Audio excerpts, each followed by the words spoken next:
Hello everyone, and welcome back to the Wild Endeavours podcast. I am your host, Sean Luke Harry, joined by Thomas Harries. Hello! How is everybody doing? Welcome to episode 2, we did it! Yeah, we've made it past a week. I know, you know what? I'm very glad we did. I've got to be honest, full disclosure, the audience won't know this, but on the day of the first episode coming out, honestly, one of those stressful upload periods I've ever had for a video. God, yeah. It was so mental, because, How many times did you render that thing? It must have been, 4 times by the end. Yeah. It was real. Because, And then YouTube started glitching. Yeah, no, I don't know what... I think we kept seeing, little, issues with the podcast, right? Because we weren't happy. We kept coming back to it, and we're like... I think... Because you were working on the intro as well, the little opening jingle that you guys probably just heard. You sent me, a finalized version, because a version that we had before, it had, I think the triangle or something like that. was, off-center. Well, there was that as well. You mean that, yeah. Well, that as well. We had to change it up originally because the music was copyrighted. Yeah, because we wanted to use, 5 seconds of This Is Gallifrey, which really shouldn't have been an issue. I'm just going to point out now, literally, it was, seconds. But naturally, BBC copyright being what it was, instantly picked it up. So we had to scramble to find, a quick solution to that, because we kind of wanted... Because obviously we could have just uploaded it with the copyrighted stuff, but we kind of wanted it to be, future-proof, and, we weren't constantly having to, look back at our first video and it looks different from all the others. I think that was You say that, but to the viewers that are watching, you'll see that we have a much nicer layout now. Yes, that is true. I mean, because you came up with that shortly after the first episode, and I'm like, yeah, that does look slightly better. I think it's nice that it has the words on it. The Wild Endeavours. Because I was thinking, the windows were just a bit too small. There was just a bit too much blank space, and I was like, I can improve that a bit. Yeah, I think it definitely looks better. Let us know in the comments what you think about the new layout. But it's shit. I hate it. Go back. Go back. Can you imagine? We get how people will change YouTube logos and stuff. Yeah, and they'll have weird cults being I preferred it when the logo was this. And people get really into it. That'll be us. Go back to the hashtag not my Wild Endeavour layout. That's going to be a hashtag within the week. But yeah, so Jean is mostly going to be running the show today, because I kind of took over from the first episode, as we said. But yeah. I guess before we get into any topics, I just wanted to say thank you to everyone who has subscribed and all that. The channel has done...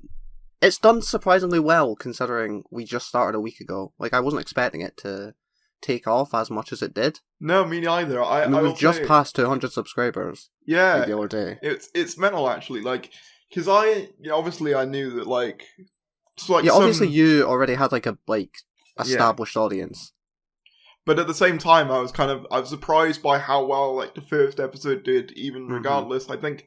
That's almost at 500 views now, which for a first episode on a new channel is pretty good going, even with someone with an established audience. So yeah, genuinely thanks for all of you who jumped on board. The feedback's been really nice as well.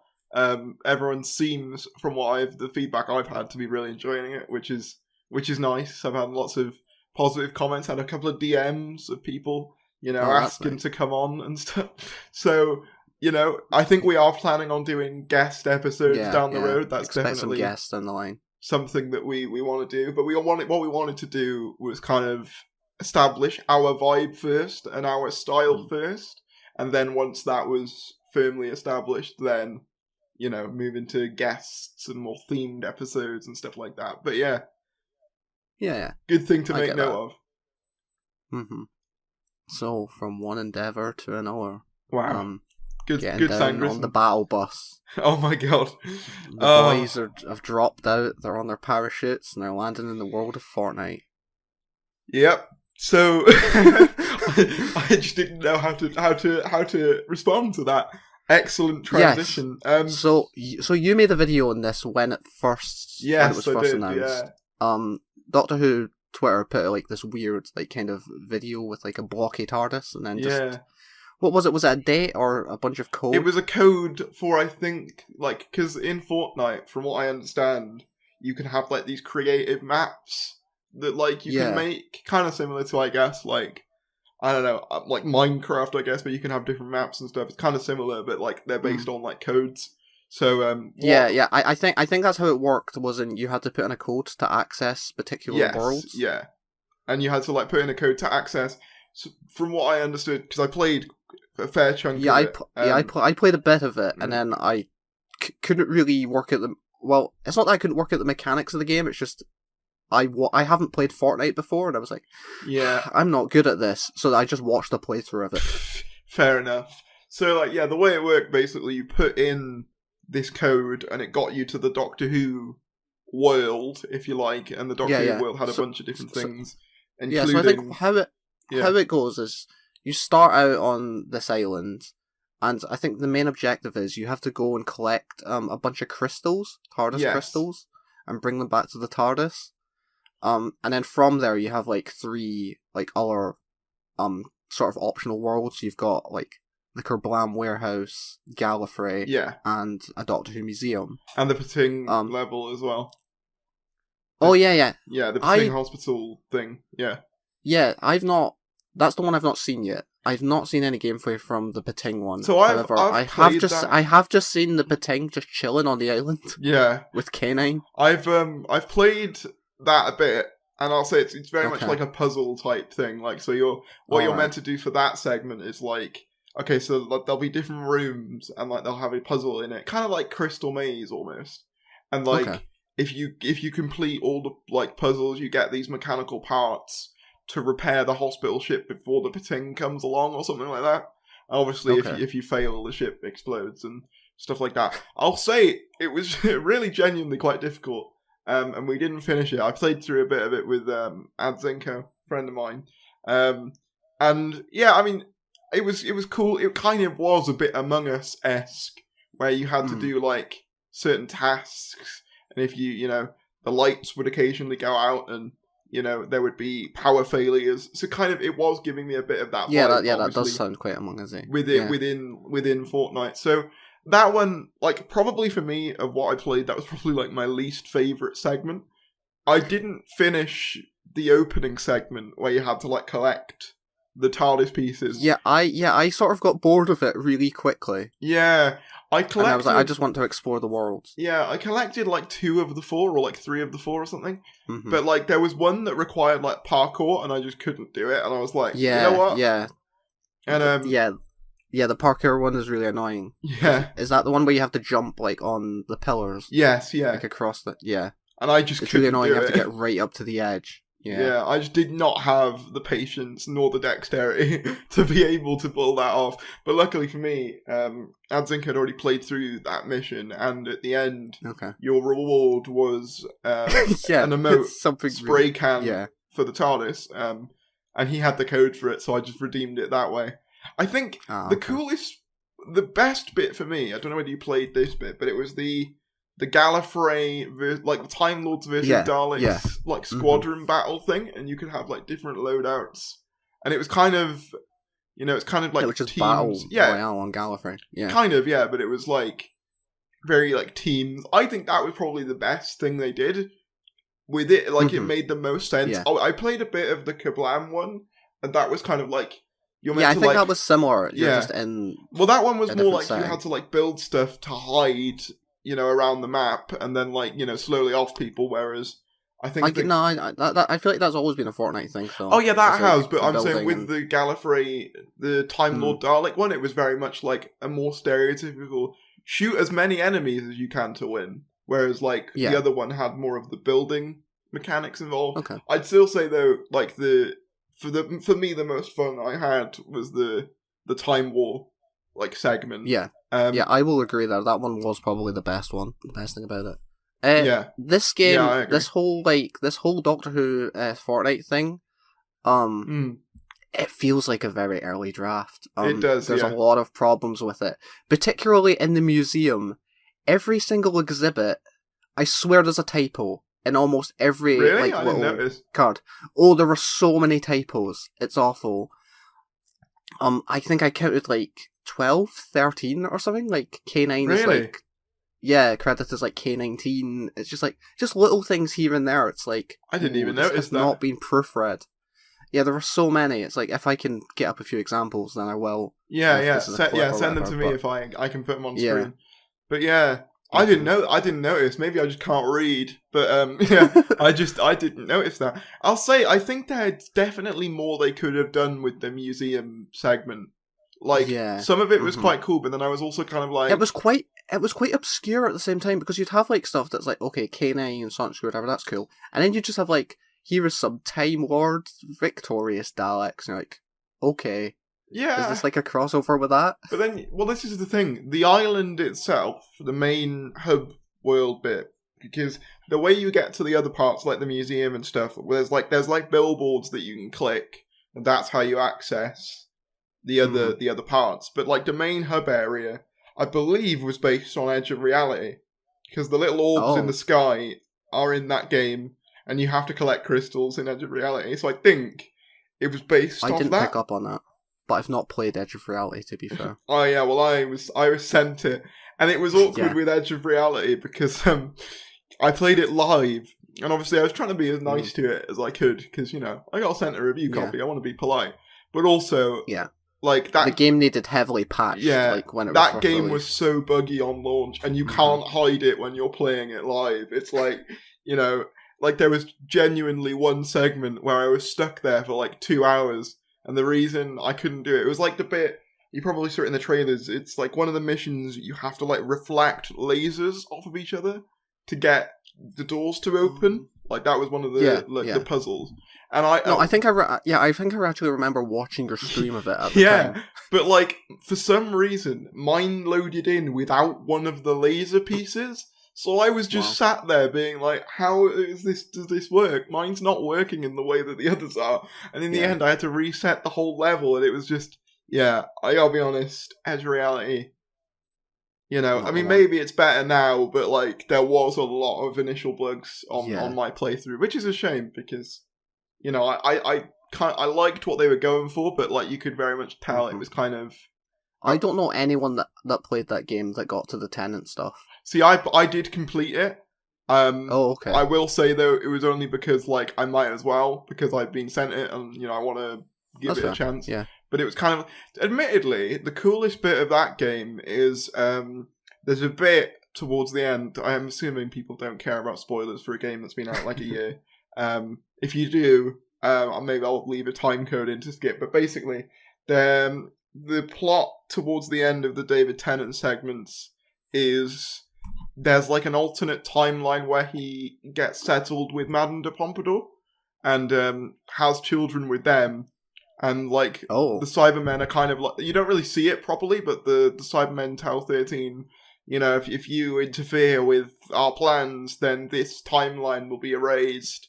And you get this kind of almost like the vibe I got was kind of like an Assassin's Creed like style thing where you're exploring like this kind of broken de Pompadour house with like all of these platforms in the sky, and whilst you're doing that, like the Doctor is, it's either the Doctor narrating it or it's Madame de Pompadour basically narrating like the Doctor's adventures and about how he settled down and stuff, and that's quite cool. Like it's quite nice. That actually sounds quite cool. It was like that was probably the highlight. That and the Weeping Angel level, obviously, were the two. Yeah, I've seen that stuff. The two best parts of that game. And I'm like, I do genuinely hope that we get more Doctor Who game stuff, because I do still think there's a lot that can be done with it. Doctor Who is like one of the best franchises to be reworked as a game. Exactly. Because it has infinite possibilities. You can do anything with it. You can go anywhere with it. Yeah, exactly. It just makes sense. It makes perfect sense, and it would be kind of, refreshing in a sense, because so many games now, they kind of, I mean, obviously I'm generalizing, but a lot of them devolve into shoot this thing, kind of, or like, shoot this team to win. Whereas like, if you were playing as the Doctor, or I guess your own form of like Time Lord character, probably wouldn't be as easy as that, most largely, so I think that would be quite interesting. But you know, maybe one day we'll get a proper big budget Doctor Who game if Doctor Who becomes a big cultural touchstone again. We'll have to wait and see on that. So something else that spawned from this whole Doctor Who and Fortnite was obviously in the museum.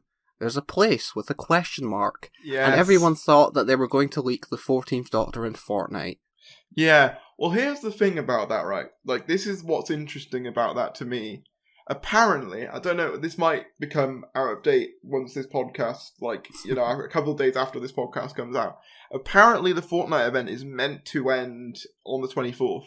Like, that's when it's meant. I heard that, which is odd that it's only running for a week. That is odd, but if that is the case, I stand by what I said on like Twitter the other day. Like, why would they leave a spot for 14 there?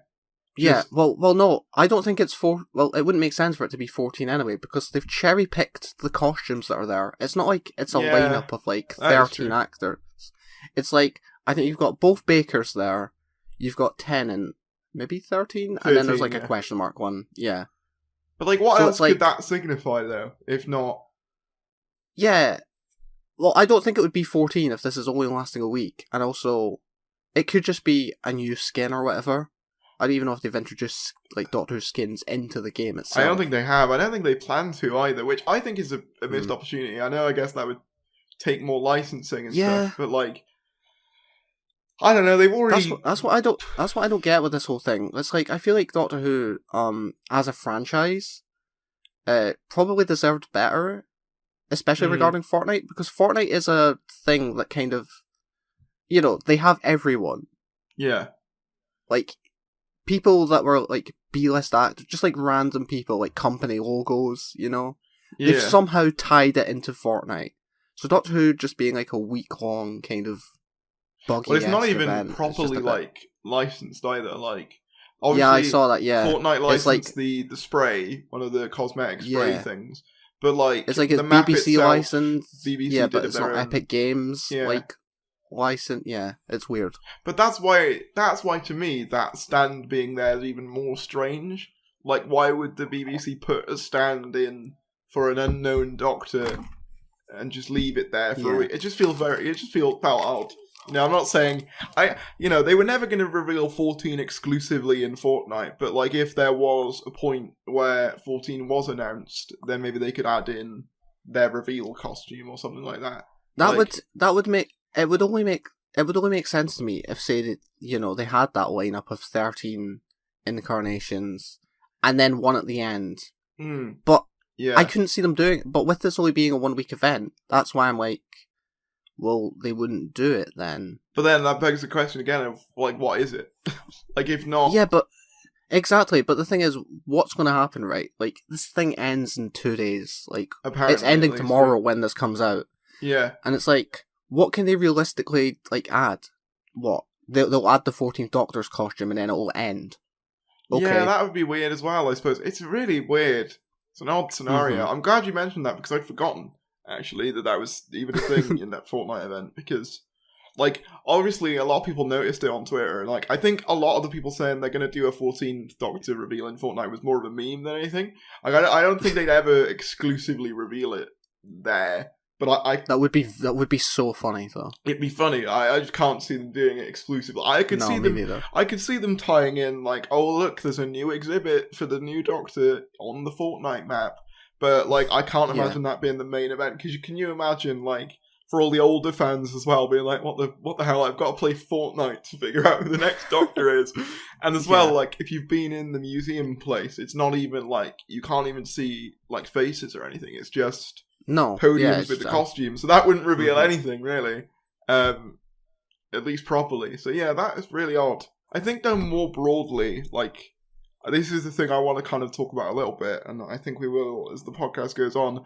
We have to be pretty close to a 14th Doctor thing now, right? Like, logically... See, I'm not sure. I'm in two minds about it, because I don't know what Russell is intending, and it's like, theoretically, the 60th could not, like, may not even contain the 14th Doctor in it. Well, I mean, if not... We just don't know what he's doing. That's the problem. It's like... And the thing is, I know you really want it to come out and you want this news, but part of me also really wants, like, I just want the mystery. I want to find out, like, when they regenerate, or close to the time. Like, I know that it'll probably come out before then, and I'm fine with that, but it's like, it would just be good to have that, like, when you're a kid, you don't really keep up with the news, and then the Doctor changes, and you're like, oh, shit, who's it going to be? Yeah. I do get that. Like, don't get me wrong, I understand why people want to be hyped At the same time, though, I guess, like, if not 14, then we're going to have to know something about RTD2 at some point. Yeah. Definitely stuff will be coming out, because they're filming soon. Like, this is the thing, they're meant to be filming within, like, the next, like, any time, pretty much now. Like, as soon as, like, April starts, like, that's meant to be when they're starting. So, like, realistically, they can't start filming stuff without revealing things. Oh yeah, because we're bound to be seeing monsters, set photos, whatever. Part of me is wondering, are they trying to keep everything as under wraps as possible until after Legend of the Sea Devils happens? Whether they're like... Well, I have always said to you, I can't see them announcing anything for RTD2 until Legends of the Sea Devils comes out. Well, I understand that. The only reason I was ever skeptical was because of all the rumours saying they started filming in April. Obviously, we knew that Legend came out mid-April, so it's kind of like, would they risk, leaving it potentially? But then I suppose, because there's some... It depends what they film. There's some filming things indicating that they're not filming till maybe later in April. So I guess that would make sense if, they let Legend of the Sea Devils have its moment in Spotlight, and then maybe a week or so later you go, okay, you release something to do with RTD2, 14th Doctor, 16, whatever it is, and it's like, I get, like, people want the mystery. I guess for me, it's just kind of like, if you look at it from purely, like, the numbers point of view, it is genuinely, like, now the longest wait between, like, announcement of a Doctor leaving and, waiting for the new one to be announced. That is true, but it's also, like, the longest gap between, like, regeneration to actually seeing them as well. Yeah, like, you have to take that into consideration as well. That is true, but it does kind of, I've said before, it lines up quite well with Russell's original taking over plans for Doctor Who in its first era, because but that was announced. This is just you seeing patterns and things. I don't know though, because like it all is very convenient. Like I think he started in March and things are happening. No, you're. It's not that deep. Maybe not. This is your tinfoil hat moment. But like Doctor Who's announcement for the original revival was in September as well. Like it's all connected. No, you probably are right. It probably is. I can just picture you. You've got like the billboard with a string. I have. That has been me for the last the different pictures. few weeks, being like, so this matches up here, and it's like I think that's what everyone. And the problem is, right? I want to talk about this as well because obviously I see a lot of people being like, oh, well, we can't speculate about 14 because 13 hasn't had her last episodes yet. And it's like, well, first of all, not in a bad way, but like literally, like that's the way that's happened for literally every other Doctor ever. Like they've always been announced to be leaving and a new one be taking over before the last episodes come out. You can disagree with the practice of that, but you have to acknowledge that that's how it's always worked. And like. Yeah. I think people gatekeeping people's excitement. Yeah, I find that really weird. Stupid. Yeah, well, I think it was Cole that put out a tweet like the other day, and I was like, yeah, I agree. Yeah, and I agreed with what she said on it. Like, it's kind of the sort of thing where it's like, and I said this on Twitter as well. Like, it's not as if there is anything else to talk about really with the other episodes. Yeah. Like, we'll get into some Legend of the Sea Devil stuff a bit later on. But, like, broadly, like, there's only so many times you can go, oh, well, the Sea Devils look cool. Yeah. Before, like, what else is there to say? I feel like it's also that thing of, just because I'm excited for what's to come next, doesn't mean that I'm not excited for what's already there. Yeah. I'm just like, it's like, okay, we've been excited for that, but also change. Like, I am genuinely interested to see, like, how this era ends. I am quite interested to see how it's wrapped up. But at the same time, we know nothing about that. So you can't really expect people to be talking about that constantly if there's nothing there. I know for a lot of people, it doesn't take a lot for certain fans to get hyped up. So, but the thing is, you acknowledge, I guess, that not everyone's going to be like you. Not everyone is going to see, Yaz hiding behind a barrel and then go, oh my god, and be, because that's just not that much. And it's fine if you are, but I guess what I'm saying is, like, that's not going to do it for everyone. Do you know what I mean? It's like, as news, that's quite small still, even though we're only a couple of weeks before broadcast, I guess. Yeah. That's always been a problem, though, with just promoting the episodes. Yeah, especially with this era, I think. They always do it with, like, they release, like, the deadest images, and you're like, how is this picture of some character sat around a table supposed to get... Oh my god, that was iconic. I remember the day that came out. It was just... Oh, the memes were just beautiful that day. Like, yeah. This is the thing. Even when we get news stuff, I agree with you. They kind of go about it in the most boring way possible, and it's like, come on. Yeah, like, it's all... That's been my problem with most of this era's trailers, is that it's always, this is the Doctor and companions.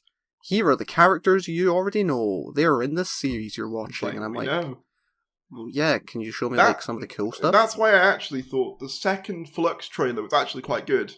Because that had, like, the Flux trailer was decent. Yeah, the second one especially, the one that had Sontarans, Cybermen, Ood, even though the latter two weren't really in it a lot, admittedly. But yeah, but they got you hyped. They got you wanting to watch. Yeah, exactly. Which is what a trailer should do. Exactly. And, like, with the current era, unfortunately, there is just a lack of that. There's a lack of building. Yeah, pretty locations can only go, like, so far. Yeah, and get you so excited. It comes to a point where it's like, yeah, all there is to talk about in the Doctor community at the moment, broadly, is all these 14th Doctor rumours that have been flying out left, right, and centre. And yep. Should we get on to? Yeah. That, it's up to you. Yeah, I'm letting you lead. I'll let. I mean, I'm not. It's a collaborative thing. True, yeah. I just don't want to. I don't want you to feel like I'm just taking over. No, I'm fine. Yeah, no. I thought it would be a good segue, but like when I mentioned the 14th Doctor rumours, to be like, yes, well, there's been a lot of them going on at the moment. Obviously, the most recent in the long line was the Hugh Grant one, originally reported by The Mirror.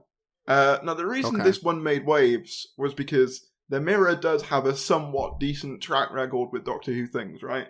They had, I believe, Dewan's casting, they predicted, as the Master. Okay. Also, Ryan and Graham's departure, I believe they were one of the first to report that, and they they revealed Jodie was leaving January of last year, as in they were revealed that she was leaving last year.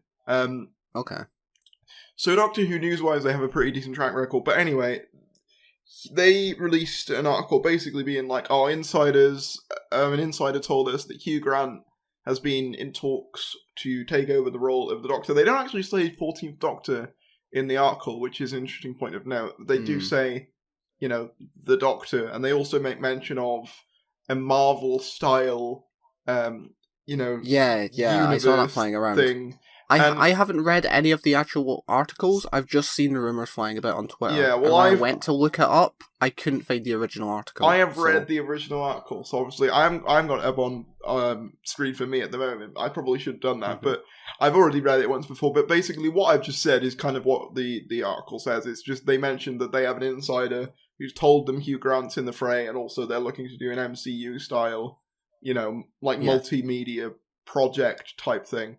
And like that, I mean, that's clearly just based off what RTD has said in the past, though. I mean, probably, but like, I wouldn't be surprised if he did enact that, though. Like, if the support was there for his new era, like, I think that could definitely happen.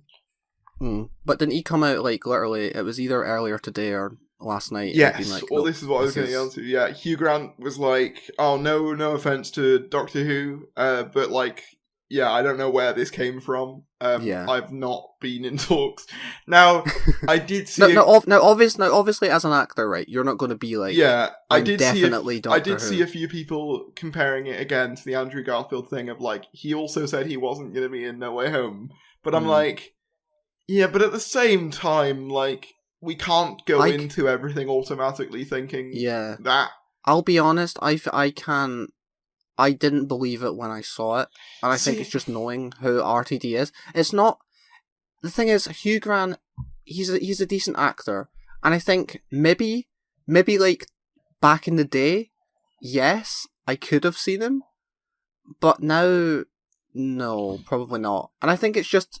I also just think he's a bit too posh to be the Doctor as well. I don't know. I mean, for me, I could see it because I know we felt differently on this. I saw your tweet. Like, obviously, you were featured in that article. Yeah, that was weird. Thanks, Newsweek for the shout out there. But like, I genuinely, when I heard that one, that was the one that made the most logical sense to me that I'd read so far, because like, he recently worked with Hugh on A Very English Scandal, I think back in like 2018. You know, he'd thought of him before for the role in 2005. Obviously, that's kind of circumstantial evidence that makes it seem more credible. But for me, you know, like we've seen a lot of different names thrown about that just weren't. That's the thing. That weren't in 2005. In 2005, I could have seen it. Yeah, sure. What I'm saying is like now, I feel like he's too big. There's names like Ollie Alexander and Danny Dyer and all these being thrown about, which I just don't see him casting. Like, I just don't see him going, this is the type of person that I want. Like, even though he had worked with them, you know, the thing is, like, a lot of people go through, I guess, RTD's, you know, working relationships against who out of these would make a good Doctor. But, like, in the case of, like, Ollie... Yeah, but they're not the go-to ones. In my opinion, at least. They're not the go-to ones. No. I feel. But I feel like people are just going... RTD has worked with these people, and then they'll find like a picture of them in kind of like a flamboyant-esque outfit or something that looks like, look, they're wearing like a long coat here. That means they'd be great for the Doctor. And I'm like, it's would kind they of... though? Yeah, I don't see the likes of Ollie Alexander. I'm going to be honest, and I don't know, this is probably controversial, but I see a lot of people on Twitter be like, oh, Lydia West, and I'm just like, I just don't... Lydia West is an interesting one, as in, I think, years and years, I couldn't see it. I've only seen her in years and years, to be fair. Yeah. So maybe she was better. I thought she came across... I know she's like the same age as like, or just a bit older than Matt Smith when he took over. Yeah, it's not really the age. Initially, I thought she just came across a bit young, but I think in It's a Sin, I think she does kind of show a lot of them doctory traits. Fair. And I'm like, okay, I can see this. I think she still wouldn't be my go-to. Yeah. I think she would work better as a companion. Yeah, I agree. Personally. And like, people take offense to that, but that's not meant to be like an offensive statement. Like, I would say the same about an actor like Arthur Darvill. Arthur Darvill is great as a companion. He's great as Rory, but he would not work in the Doctor role. I see Lydia West very much in a similar position.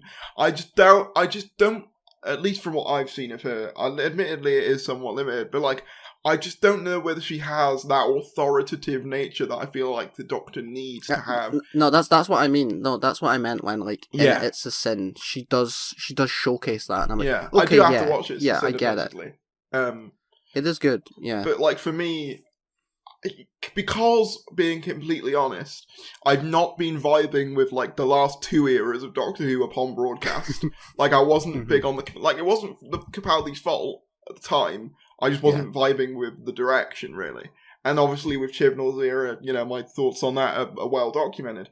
I just didn't want to risk... I don't want to risk an actor who I'm not going to be sure... You know what I mean? There's kind of that level of, like, for me, it's like, I want to know that I'm at least going to be able to buy this person in the role. And for me, like... But then again, though, I mean, your favourite Doctor is Matt Smith, and he was an unknown when he came into it. That is very true. Like, he proved everyone wrong. You know what? I honestly wouldn't be surprised if RTD cast, like, an unknown who he'd never worked with, just to throw off people who were going through his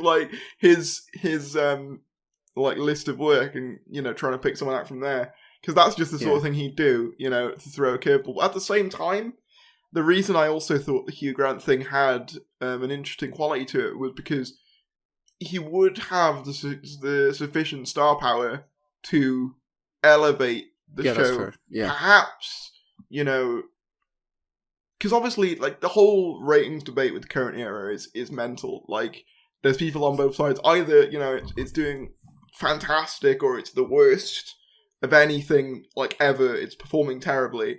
And it's like, I don't want to get into that debate. But I suppose, at the end of the day, the Eve of the Daleks ratings weren't great. Like, they weren't as terrible as some people make out, but they didn't light the world on fire either. And if they did want to raise Doctor Who's public profile a bit, getting a name like that most people across most of the Western, world in terms of, actors kind of vaguely know about. Like, especially, Britain and America and stuff. He's kind of the stereotypical British man. Like, I get that, but I think it's just this thing for me, and I know that we've definitely spoke about this, in the past and stuff, but just to have it on record, it's I don't want the Doctor, especially after Jodie's run, to just go back to, here's another white man, because it doesn't look good at all for the show. I do get that. It does almost present to the general public that this didn't work. Let's kind of go back to the tried and tested formula. And it's under someone like Russell, who could actually take that and make it something that people would like, or at least just a different vision. Yeah, I absolutely have faith that RTD could make it work. Where for me personally, again, my opinion only, Chibnall hasn't really overly convinced me. I mean, Joe Martin probably has more than Jodie. Yeah. I've really liked. There are moments in Jodie. Yeah, there are moments definitely, and it's one of these eras that has grown on me over time, where it's I didn't really like Series 11 when it came out. I have went back and watched it, and I'm this is alright. Admittedly, with at least his later work, for me, when you watch it, at least first time round, you do have an element of fun with it. I'm not gonna lie and sit here and say I find it all boring and dull when I don't.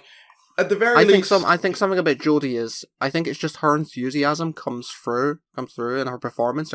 Even if I'm not particularly enjoying the script, it's she at least kind of makes it fun. Yeah, it's a similar thing with Capaldi, where it's he could be given a god awful script, but his performance would.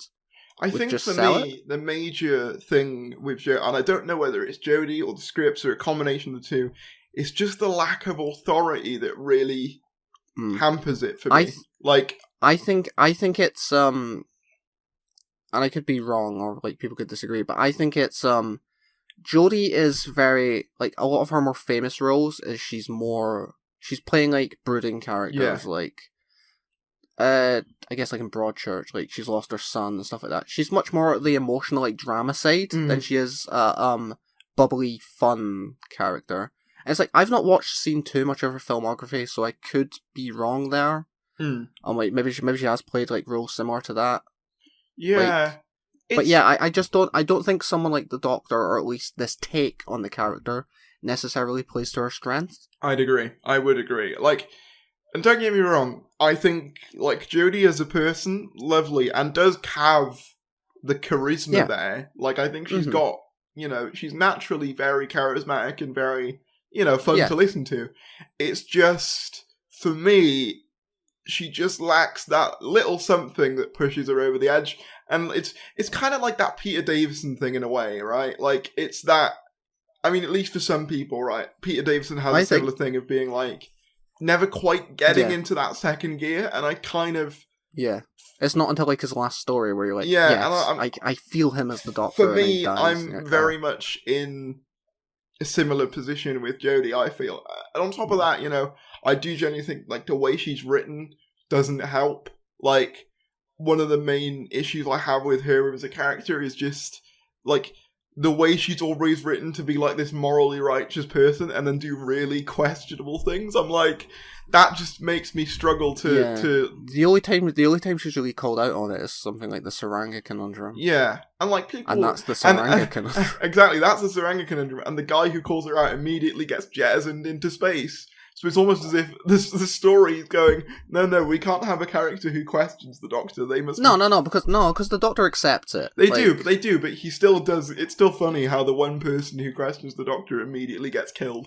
I think that's funny, in a kind of ironic way. But yeah, I want to make sure, I guess, with the 4th Doctor, there kind of is that element of, uncertainty. I don't want to go through another era where I'm not sure. I mean, I know Russell's writing will probably convince me of whoever, and I'm not too worried about the casting, because I do trust his instincts. But obviously I'm going to have my own preferences. So when people bring up Lydia West, and I'm not really feeling it, I'm like, And obviously that's nothing against people who think Lydia West would be great. You know, I can understand why. I just think, for me, I mean, like, Tania Miller is a great choice. Like, she would be great, like, I've seen her in years and years. Like, when there's a scene in that where she has to, like, you know, confront her husband about, I think he, like cheats on her with another woman or something. And, like, the way she just takes him down and just stands over him, I'm just like, I could see, this is Doctor energy for me. And that is what I want, you know, and I think she loves the show as well. I'm pretty sure. She does. Like, I think she'd be a great ambassador. She still has like a picture of her as like she in terms of female Doctor, my top choice. Like if they were to go through. And this is the thing. You bring up the whole one thing I will say about the whole thing about the optics of, you know, casting a man and stuff. I completely agree. Although I will say I am kind of a bit like, because you know when John Bishop was cast, right? And he kind of had a bit of a backlash because, you know, certain fans wanted an all-female TARDIS team, which is fine. But they got a bit personal with John Bishop. Yeah. And Well, I'm one of these people. It's like I wouldn't stop watching the show just because they cast a man. It's like you obviously give it a chance. But I guess what I'm saying is, if a guy, I just think from an outside perspective, it does kind of look like the show's taking. I guess what I'm saying is, if a guy is cast, let's not, you know, like pound him and insult him for who he is. Yeah. Because at that point, never attack an actor. Yeah. Because at that point, you aren't much better than the NMDs who go after Jodie for existing. Like I'm not. Obviously, there's, you know, the intentions are obviously better with the former example, but it's still not exactly good to be insulting actors, you know, either way. Well, it's not good at all. But like, you get what I'm trying to say. It's just, I hope that if a guy is cast, there's an element of like, you know, let's be nice kind of thing. Well, you know, Lotharies, I have the perfect man who could take over. Oh god, I think I know what you're gonna say. Richard Ayoade. Yeah, let's bring this up again. Yeah, his name has been thrown out there again. You know, I've only seen one tweet about this, to be honest. But yeah, if he was cast, like, they can't cast him as the Doctor, because if they cast him as the Doctor, they wouldn't be able to throw his name out every single time. Doctor same with Chris Marshall. They cast him. Yeah. Like, oh man. Like, actually, I say that, but David Tennant. True. Yeah, that is true. I mean, the thing is with Richard Ayoade, right? I said this actually on Twitter just today because someone had mentioned that he'd be perfect, and I quote tweeted it being like something to the effect of, casual Doctor Who fans, an actor plays nerdy character, casual Doctor Who fans, oh my god, they should be Doctor Who. And it's like, that is the vibe with Richard Ayoade. It's like, just because they play a nerd character doesn't automatically mean that they're like good Doctor material. There's a lot more to the Doctor as a character than I get it in the sense of, like, his character and, like, the IT crowd. He's a bit eccentric, he has curly hair. That's, like, the two things that people go to. They're like, he could be Doctor Who. Like, could he though? It's like, the thing is, he's a really good comedy actor. Like, I'm not, like, you know, slanting the guy. It's just, like we're talking about Lydia West, he's not Doctor material. Yeah. It's like, and obviously, you know, people are free to disagree on that, but I just think for me, with a lot of the choices I've seen come out of the fan base, a lot of them just lack the presence and the authority that I feel like the Doctor needs. That's the major thing for me, like, because I think in later, like, sort of years, and it's not even in the show necessarily, but, like, I think to a certain degree, the fan base tends to Flanderize the Doctor as, like, this really, really nice, quirky person. And I think it probably started with Smith. Not that I'm saying it's Smith's fault, but I think there was an element of, like, uwu, cute, you know. Yeah, the tomboy crowd. Yeah, that crowd, I think, has kind of changed the perception of the Doctor to a certain degree. But I think for me, it's like, a lot of those casts that come from those types of people miss the authority, which is something that is really, like, important to me. It's why Jo Martin, in my opinion, like, has worked where Jodie hasn't as much, is because immediately, as soon as she comes on screen, she has that authority. and you listen to her and you are drawn to her, and that's why, for me, things like a Lydia West or like a Richard Ayoade, from what I've seen of them, I just don't see the authority or the presence there. And I think even, to be fair, Richard Ayoade has admitted, I am not, I'm quite a limited actor. I think he's admitted that before.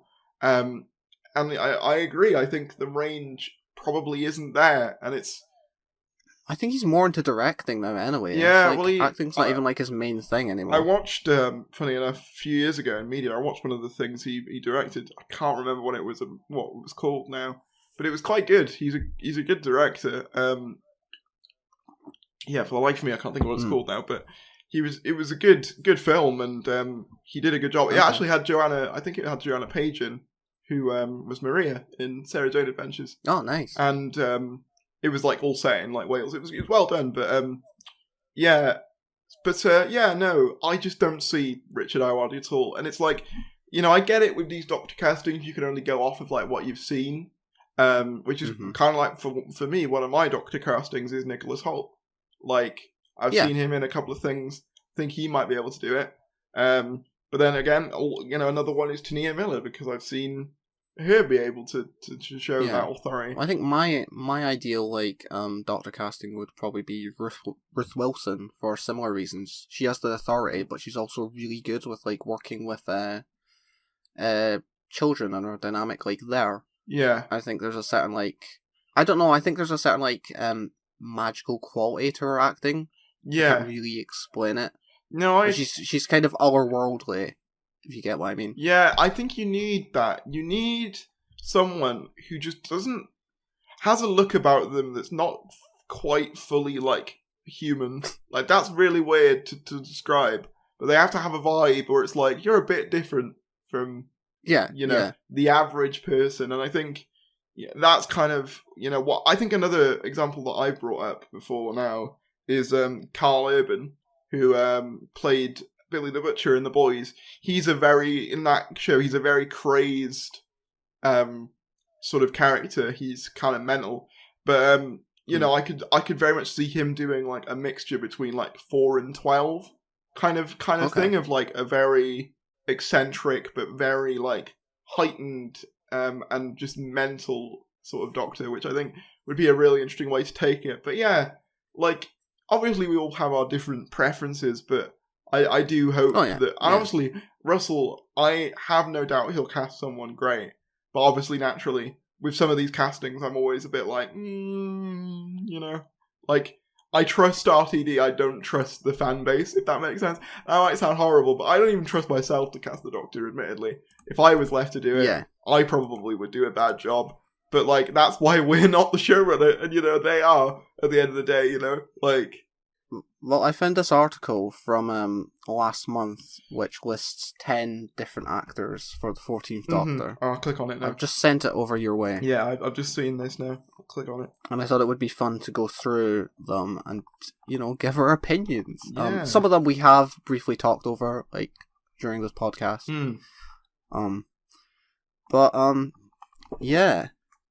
Right. Starting off with David Tennant. Oh, man. Of course. Well, yeah, this is the thing, right, with David Tennant. He shouldn't be the 14th Doctor. I'm going to say that outright now. If they were to do that, that would be the ultimate admission that we haven't got a clue what to do with this show, so we're going to bring him back to be the Doctor again. If they brought him back as the 10th Doctor for a couple of specials, I'd be cool with that. Yeah, I'm fine with that. As 14, though, no. That would be the ultimate sort of... kicking your heels. I have no idea what to do here. Let's just go David back Tennant to the wouldn't do it either. Yeah, I feel like he's David too much of a fan of it. Yeah, David would be like, this doesn't feel like a good idea. Doctor Who needs to move forward, and I'd agree. But yeah, I've mentioned the David Tennant one before. But yeah, that's my thoughts. We've also mentioned Ollie Alexander, who's up next. Again, it's I've seen clips of It's a Sin, and I've seen him in an interview, and it's nothing against him. I just he is really good in it. It's just that thing of I cannot see him playing the Doctor. Again, it's the lack of authority, and it's kind of I know he's probably I think he's younger than he's Lydia a much West. more He's a much more fun, bubbly kind of presence. I could definitely see him as a companion, or something like that again. But like the Doctor needs that command of the screen, and I'm just not sure Ollie has that really. And the same goes with, as we said next, Lydia West. Yeah, Lydia West. Yeah, no, like I get why people want her. Again, yeah, she's a good actress, but yeah. We have kind of spoken about it. Like, I can see it from, obviously, It's a Sin. Her performance in that was really good. And she could, like, outprove us, like, if she was cast in the role. Yeah. Or prove us wrong, I should say. Yeah, but largely I'm not convinced at the moment. If RTD did cast her, I'd assume that, okay, he's seen something in her that I haven't. That, perhaps hasn't been seen before. And you know what? If he was able to make it work, then power to it. But right now, I'm kind of like, yeah, again, more of a companion than a Doctor to me. Yeah, that's fair. I'd say I'd still recommend you watch It's a Sin. I do need really to. I'm sort of working through a back catalogue of shows and films at the minute, and It's a Sin is high up on the list. But yeah, nice. I guess next then again, It's a Sin. Omari Douglas. Now, I haven't seen much of it since, so you might have to lead with this one. Yeah, I don't remember his character in It's a Sin. Right, okay. Unless I'm just being really dumb and he's like one of the main ones, but could you see from mind, he's not jumping out. I don't know, because I can't think how he is in that. Okay. Which is quite annoying. I think the only thing I would have seen him in is It's a Sin, like it says, my children. From look, obviously, if we're basing it just off that, I think he has more of a Doctor vibe than maybe Ollie does. I'm not sure. That's hard to describe. Like what a Doctor vibe is. It's weird to just like look at someone and be like, yeah, you have the Doctor vibe. You do kind of have to picture it though, don't you? You have to like imagine them stood in front of a TARDIS in a sort of suit and be like, could you see that? And I think with him, I probably could more than Ollie, but, that's just me. Yeah. And then... Michael Sheen. Now, I would genuinely be happy with Michael Sheen. Now, I know... Michael Sheen as the Doctor, I'm not sure. Michael Sheen as someone like the Monk, I'd be up for that. I could see him playing like a Time Lord character. The Doctor, I'm not so sure. I think I could see him. I do really like Michael Sheen, and I could see him play the Doctor. I think I'd prefer him as like someone like the Meddling Monk, or just one of them more like unknown like Time Lord characters. It would make the Doctor Welsh, and for me, that is true. That's all. That's all they need. No, but it would like I think for me like obviously he played House in Doctor's Wife as well. Yeah, and he was quite. He's definitely got the range. I think personally, I think he does have the range. I would agree though. From what I've seen, he's a very good actor. So I wouldn't be opposed to it. Again, though, there is kind of, as you mentioned, the optics of like another older, white male straight after Jodie. But again, it's kind of interesting. If you notice, before Russell was announced, a lot of the main rumors were like non-white male actors, and then after he was announced, I've noticed there's been more of a inclination towards certain tabloids to go towards white male actors. It's a pattern I've noticed, specifically with the next one, Danny Dyer. This one makes no sense to me. I did not understand the people that are pushing for Danny Dyer to be the next Doctor. Like I've seen, because Danny Dyer recently has been doing. It sounds like something that like would have started out as a meme. And people on Twitter have run with it. I have seen him in that new game show he hosts, The Wall, I think it's called, where you've got to there's like a bunch of balls and you've got to get as much money as you can. And he's very charismatic in his own way. Doctor, though, I don't see it. Like, yeah, he comes across more as just like a guy. And maybe he's too like that'd be an just interesting, like a guy you'd find down the pub. Perhaps arc for the Doctor though to be a bit less, kind of like Chris Eccleston, I guess. Be a little less scholarly, a little less traditional. But then I suppose at the same time, I do think he'd be a hard sell. And I haven't really seen him. See him someone that would like attempt to like punch the Daleks. It would be quite funny. I could definitely see him. I probably could see him more as like a side character. more than I could the main Doctor. Like, you know how, like, Absalom Dak exists? I could see him occupying that sort of role, being, like, the sort of, like, if he was to be, you know, a character in the show, he'd be more of a let's shoot things character than a let's be the pacifist Doctor character. Okay, and then Tania Miller, which is the one that, honestly, like, of these so far, is I'd be very happy with this. If they do go for it, as I said, if they do go for a female Doctor, again, would be my choice, probably. Yeah. Like, she is great. I'm trying to think what else I've seen her in, because obviously, years and years. It's mostly years and years. She does play, like, the General in Series 9, doesn't she, as well, briefly? Yeah. She plays the General. She's done loads of things, though. I've seen her in a couple of the things as well, but I can't remember off the top of my head what they are. But yeah, no, from what I've seen of her, if they were to go... I think just from watching that alone, is like, she's like proven that she's definitely capable of pulling off a role like the Doctor. Absolutely. At least in my head. I think so. Yeah. If they were to go with her for, like, the next Doctor, I think, you know, obviously there's going to be, you know, people going, oh no, to everyone that they cast, every possible casting. But I think the large voice would be, cool. Mm-hmm. At least, you know, from the non-bigoted sections of the community at the very least. And then we'll speak... their opinions don't matter. Speaking of friends of Tania Miller, kind of a current Doctor even still, Jo Martin. Now, this is an interesting one, isn't it? For a few reasons. Yeah, because I think it's one that I want her to have more content, but as the 14th Doctor, it wouldn't really make sense. This is the thing. At least from the continuity that's been set up, it's like, Jo Martin, I really want to have a series. And see if Russell even did something like, okay, we're going to, like, here's a Jo Martin series, and then, like, we have the 14th Doctor afterwards. I'd be fine with that. Yeah. Like, I think that would actually be really cool. I think my thing is, right, and I've said this a couple of times, with Jo Martin, I absolutely agree, her Doctor deserves more content, 100%. But the whole point of a new era is to get on board new people, and if you were to make Jo Martin the next Doctor, or somehow make the Fugitive Doctor the one after Jodie or something, like, it would just open up a whole can of worms. You're right, yeah. That, like, I'm just not sure, A, the general public are gonna vibe with, and B, Russell's gonna want to deal with his first series as showrunner again.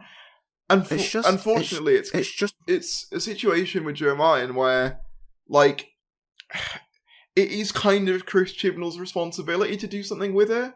And, like, as much as I want to see more with her, I don't think it's Russell's responsibility to do it.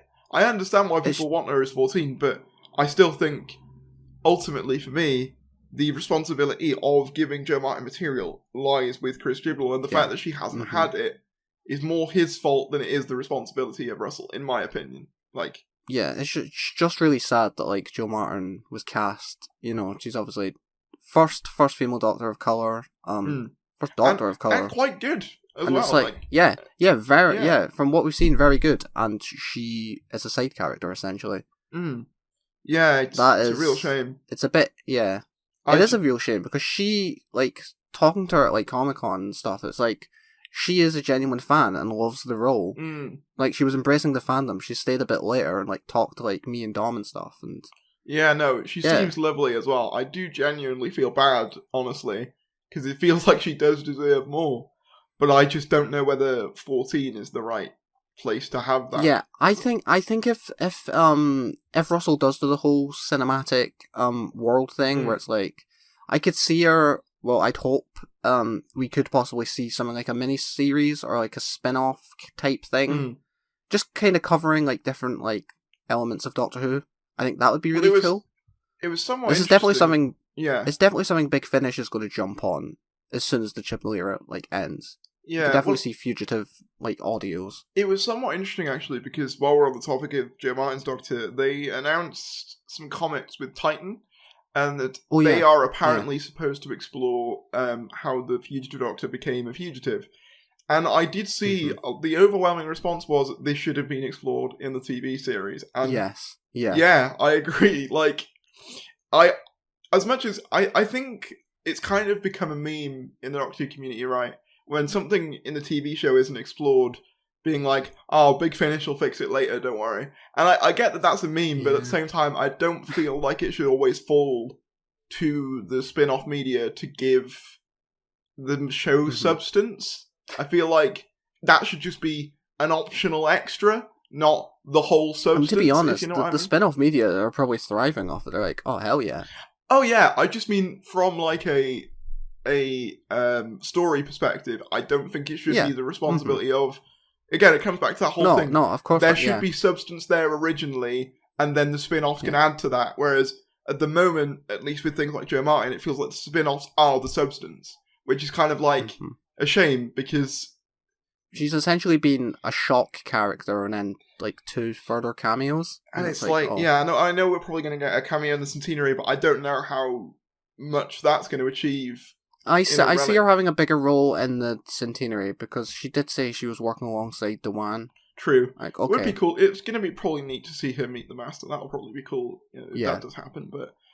Yeah. But it's just that thing though, like Chibnall and if Joe Martin, finales and overcramming them. It's like, how much time can he really dedicate? Yeah. Like, if Joe Martin hadn't already been cast, and her name was being thrown around, maybe I'd go, yeah, let's do it. Joe Martin, she'd be joining the similar ranks of Tania Miller. I could see it, but there's just too much there that acts as complications that I just don't know whether Russell will want to deal with. I get unless they do a spin-off series. It's sad, but I get it.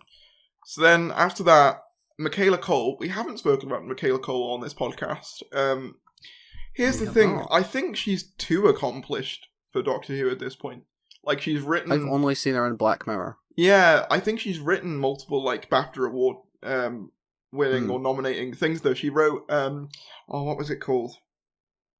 She got nominated for something, and I can't remember what it's called now, but she's I suppose for what you were saying, so, like, giving, that new era the boost. I guess, but would someone who's just written I May Destroy You, that was it. But if someone's already written a BAFTA-winning show, would they want to take on a lead character? That is true. Where they'd be making, like, they'd have to move to Cardiff, and they'd be making, like, a couple $100,000 a year. Like, I just don't see her wanting that. And, like, obviously, I haven't seen her in an awful lot, to be honest. Yeah. How is she in Black Mirror? I think she's really good. This is someone that I totally could see taking on the part. I just don't see it as, like, a realistic possibility thing. Yeah. It's someone, she definitely has that presence. She definitely, she's a good actress from what I've seen. Mm-hmm. It's just, she's probably not going to dedicate her time to something like Doctor Who. Yeah, I agree. The thing is with Hugh Grant, right?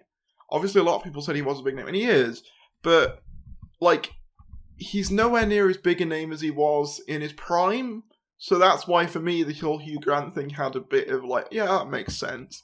Because he's recognisable enough to the general public, but he's not so recognisable that, like, he's unattainable, at least in my opinion. Kind of similar to Peter Capaldi in a sense, where a lot of the British public at least knew who Peter Capaldi was before he took on the role, but he wasn't so famous that him taking on the Doctor was, an unlikely prospect. Like, and I think, for me, Hugh Grant did, at least until he said it wasn't happening, occupy a similar spot.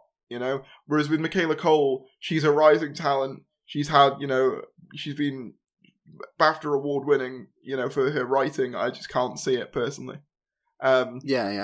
Speaking of someone else I can't see, I've not seen this person in, like, anything. Okay, so Rhys Ifans was guy in Harry Potter. I think he played, like... Oh, yeah. He's also been in The Amazing Spider-Man. Luna's dad, and he was also... he was also the lizard in the Amazing Spider-Man films. Alright, yeah, I didn't recognise him from his photo. Yeah, no, he was also the lizard in the Amazing Spider-Man films. But yeah, he's too big. Too big, I would say. He's been in, Hollywood projects fairly recently. He's too big, and I think he's also he has that similar thing with Hugh Grant for me, where it's like he comes across a bit too posh.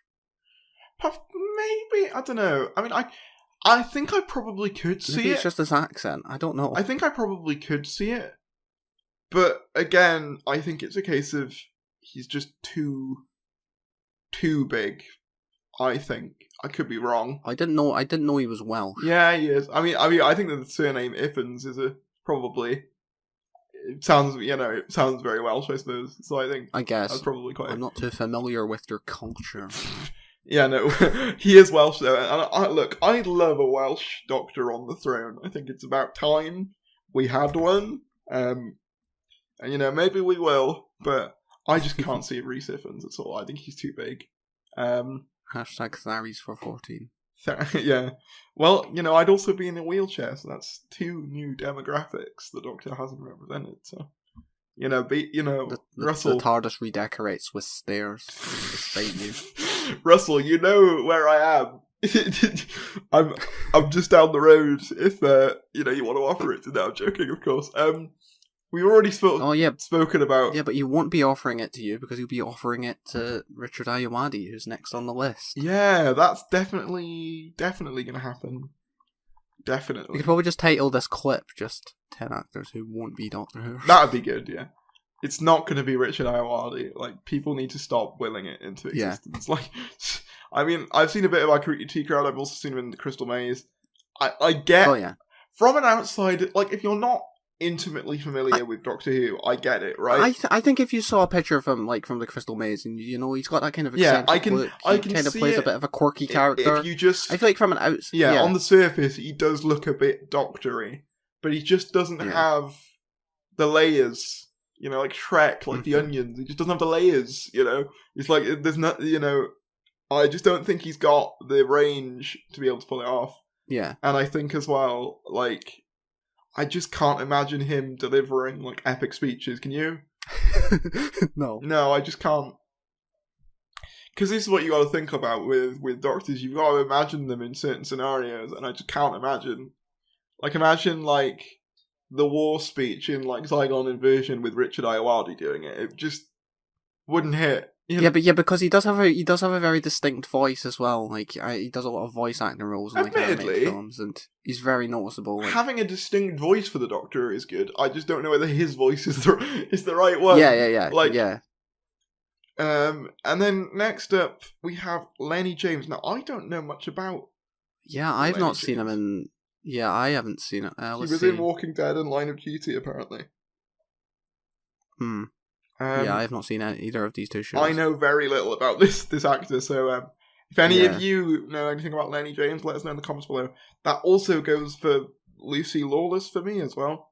I've heard of the name. I've definitely heard the name. They say Xena Warrior Princess, Battlestar Galactica. Those are pretty big shows, though, aren't they? Or maybe they're not. Yeah, I think I might have seen her as like Xena Warrior Princess, like back in the day. How old is she? I can't really tell from. I'm not. Does it say it? I'm not 100% sure. Thing is, a lot of these suggestions as well. If you look at the article, it's kind of just like this one Doctor Who actor said, "Oh, I think they'd be a decent choice." Because Matt Smith recommended Rhys Ifans and stuff like that. Like, and that's the thing as well. Not necessarily just because someone says these might be all right doesn't mean they actually would be. Oh yeah, very little research has went into this article. It's just, hey, this person's like been rumoured, or yes, one of the actors, or this person's a bit quirky. Yeah. And again, like Vicky McClure here. Vicky McClure is someone that I could kind of see in the role. I could see it, but I've seen bits of her in Line of Duty. I've obviously seen her in Broadchurch. She's great in This Is England. She's very accomplished, but she's also doing a lot at the moment already. Like she's doing I can't see her doing. Yeah, I can't see her doing it because of like just how much work she already has currently. It's like stuff like Line of Duty and the whatever this other new show is. Like these are some of the biggest like shows on British television. Yeah. Like you wouldn't want to give those up for Doctor Who. Something that to move. Yes, has a big fan base. It would it's still kind of a bit more risky than like something like Line of Duty that's got that just really, really Yeah. strong hold over the British public, it seems.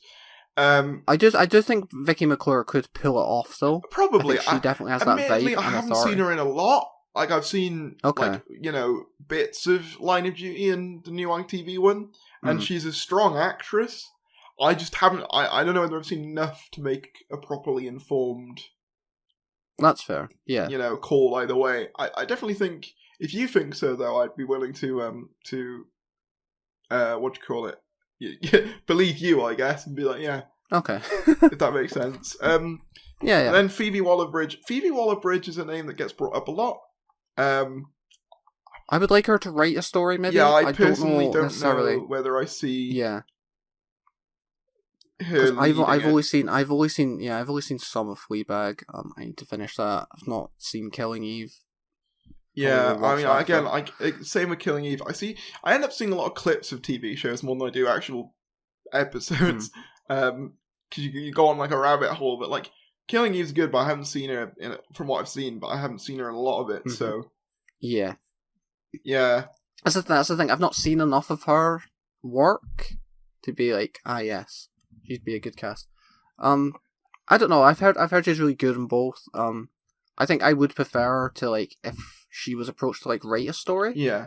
Then yeah, because I know she does a lot. It's of the writing same thing stuff. with that, like what I would have with what was the one that I said was like Michaela Cole would be one, but also there was someone else who I said would probably be a better writer than they would the Doctor. But yeah, I think you're right. She would probably fit into that category. Yeah. And then we have... Oh no, I've just seen the next name. everyone's favourite not Doctor, Chris Marshall. The man who's been... Why is he on this list? I don't know. Isn't like a list from what, like a few years Again, ago? I think he occupies the same space as Iowadi for me, where it's like, if you don't know much about Doctor Who, or like you're sort of a casual I don't know. I don't know so, because the Chris Marshall rumours started in like 2017. That was the first time that we. Like, I don't know. I feel like Richard Iowadi's been.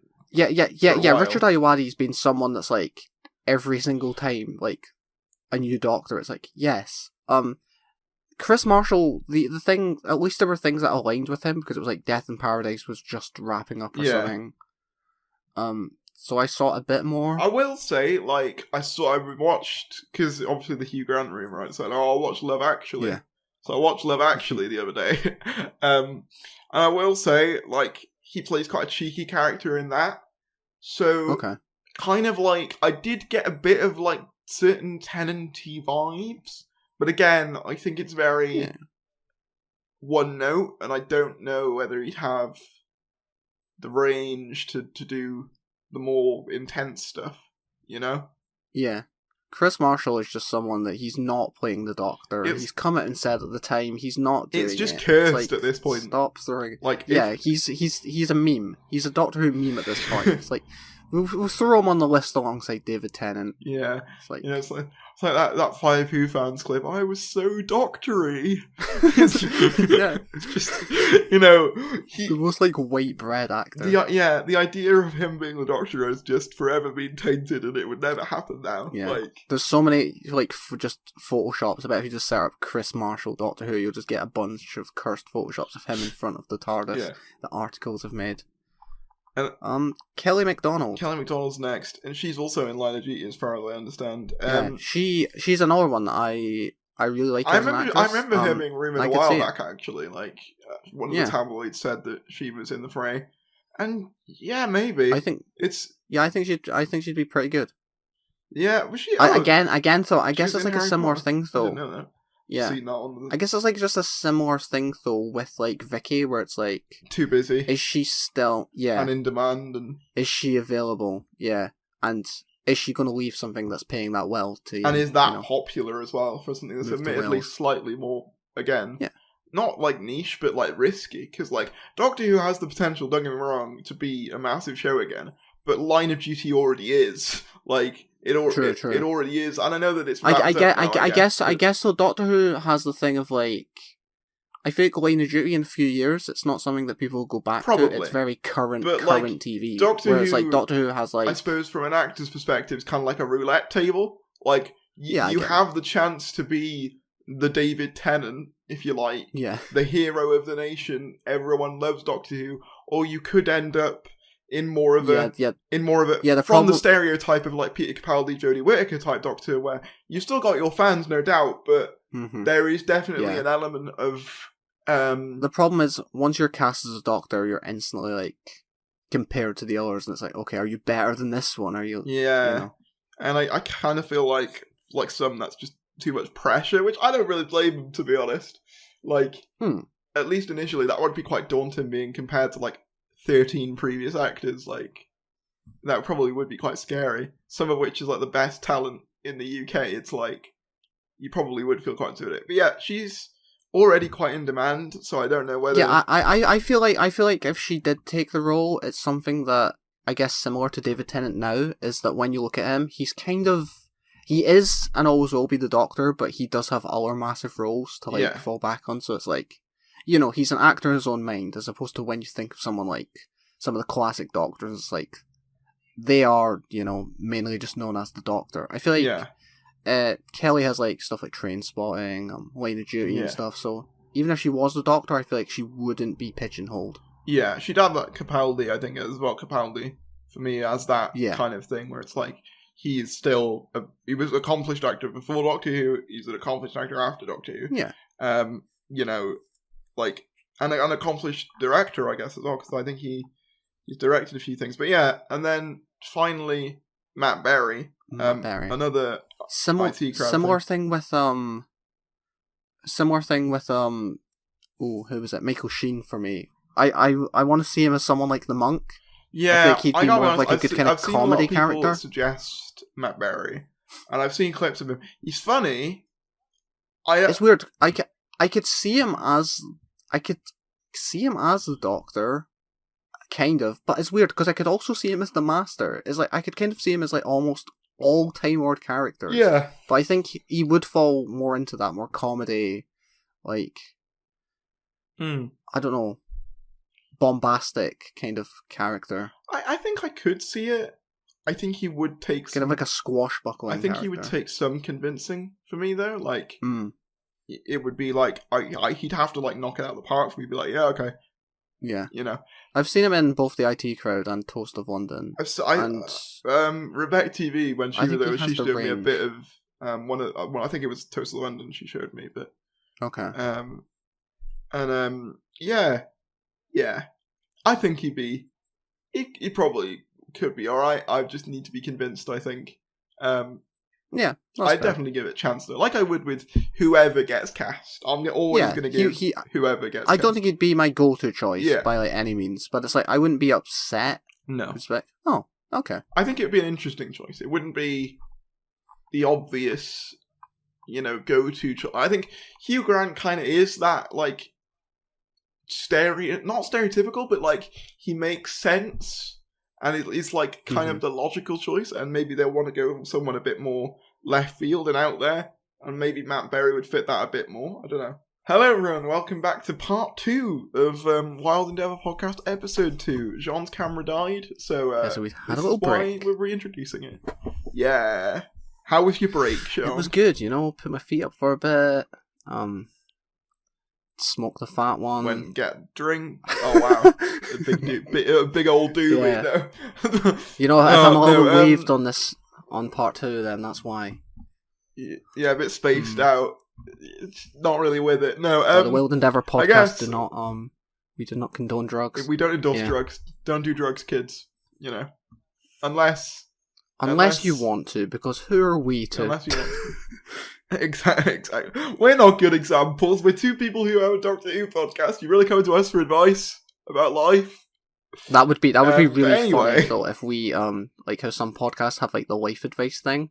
I think if we should do that. Just like two Doctor Who fans just give life terrible advice. Yeah, I might set up an email for that. So the end of next podcast, if I ask for to send in your like. I don't know, problems or whatever, we're the people that can sort that out for you. Yes. 2 Doctor Who fans. one of which just doesn't have a life. I'll let you decide which of us that is. Anyway, we sort of wrapped up the 14th Doctor segment anyway, so I think it's a good time to transition over to one of our next topics. We've had a little bit of new, I guess, material, granted it is a very small amount, of Legend of the Sea Devils, the upcoming episode coming out. We assume Easter. They did confirm the date. I swear it was it is Easter. No, they date. did. BBC America, BBC America did, didn't they? Yeah, no. So it was confirmed, but like the fact we still haven't had an official. Yeah, I guess. Yeah. I do find the whole date thing weird. Like, why don't they give us official dates? I don't know. Yeah. Like, I get because that gives nothing. That gives nothing away. Just, you know. Like, there's literally no benefit to keeping. Yeah. Yeah, there's no benefit. There's no perceivable benefit to keeping the release date secret. I'm too used to YouTube speak. But yeah, like we've had a bit of new footage. Basically, SFX magazine comes out, I believe, today. The time we're recording, there's probably yesterday for those of you watching, if you're watching on the first day. But basically, one of the images contains, I'll put it up on screen for those of you who are watching the podcast, Jodie Whittaker and Amanda Gill, presumably on the Chinese pirate spaceship. Which spaceship? They both seem to be hiding behind a barrel. Not spaceship, sorry, pirate ship. Force of habit. Pirate ship. Yaz seems to be hiding behind a barrel. The Doctor is holding onto her shoulders. This picture, right, it seems to be trying to allude to Thasmin a bit more without directly doing it. This is the only picture I've seen, by the way, so if there's any more, I have not seen it. This is the only pic I've seen. There's one more from this episode. I'll send you. It's very blurry, but for some reason I still can't get a decent image. Yeah, there might be better pics now that the thing's out. So you...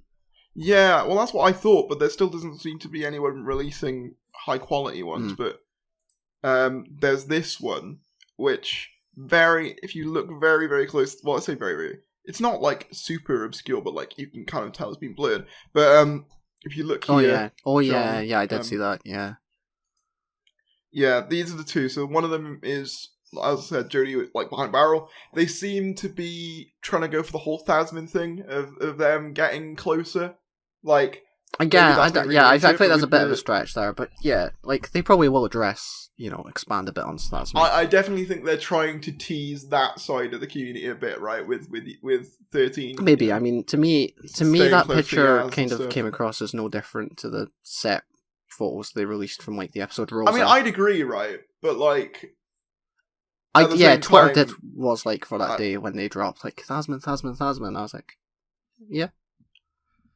Yeah, I mean, like, listen, I personally, the only reason I'm bringing it up, not necessarily because I can see it in the picture, but more so just because other people are saying, look, could be a hint towards more Thasmin. I think it's definitely going to be addressed. Oh, yeah. Because I feel like if they don't address it, it would be really odd. It would be really strange to have that and Evil the Daleks and then just completely drop it.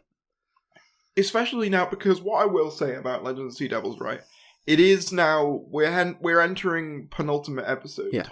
Like, they have to start bringing in some more meat to certain things, and the Thasmin thing is probably one of the major... Yeah. Obviously, I think it's going to be a relatively self-contained affair, yeah, same. right? I feel like it'll either be brought up at the beginning of the episode or the end of the episode, and it will just be like... Or like in the middle, there'll be like a random bit where it's like character scene, possibly. And then time for plot. That's what will happen. But yeah, like...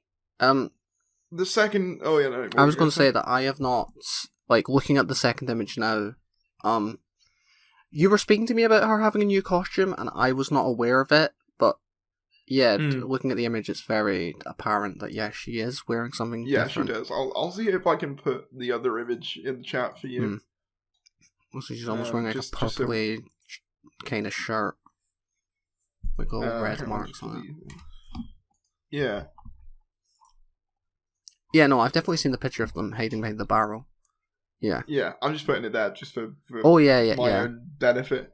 But yeah, like, it's not, I will say, nice to see her in a different costume that isn't the same one. Like, I think the closest we got to that before this was Well, I guess we had Spyfall. Yeah, true. Yeah, it was a completely different. You see, I can't tell. Is she wearing pirate like attire, or is this like is she just going to rock up with a new costume? It does look quite Chinese type. Yeah, inspired. I see that. Like it looks like sort of traditional wear for that. You see, period, I like that. I do like it when they go to the time period and they do. Yeah, I like it when they go period specific for costumes. I quite like that. So that's cool.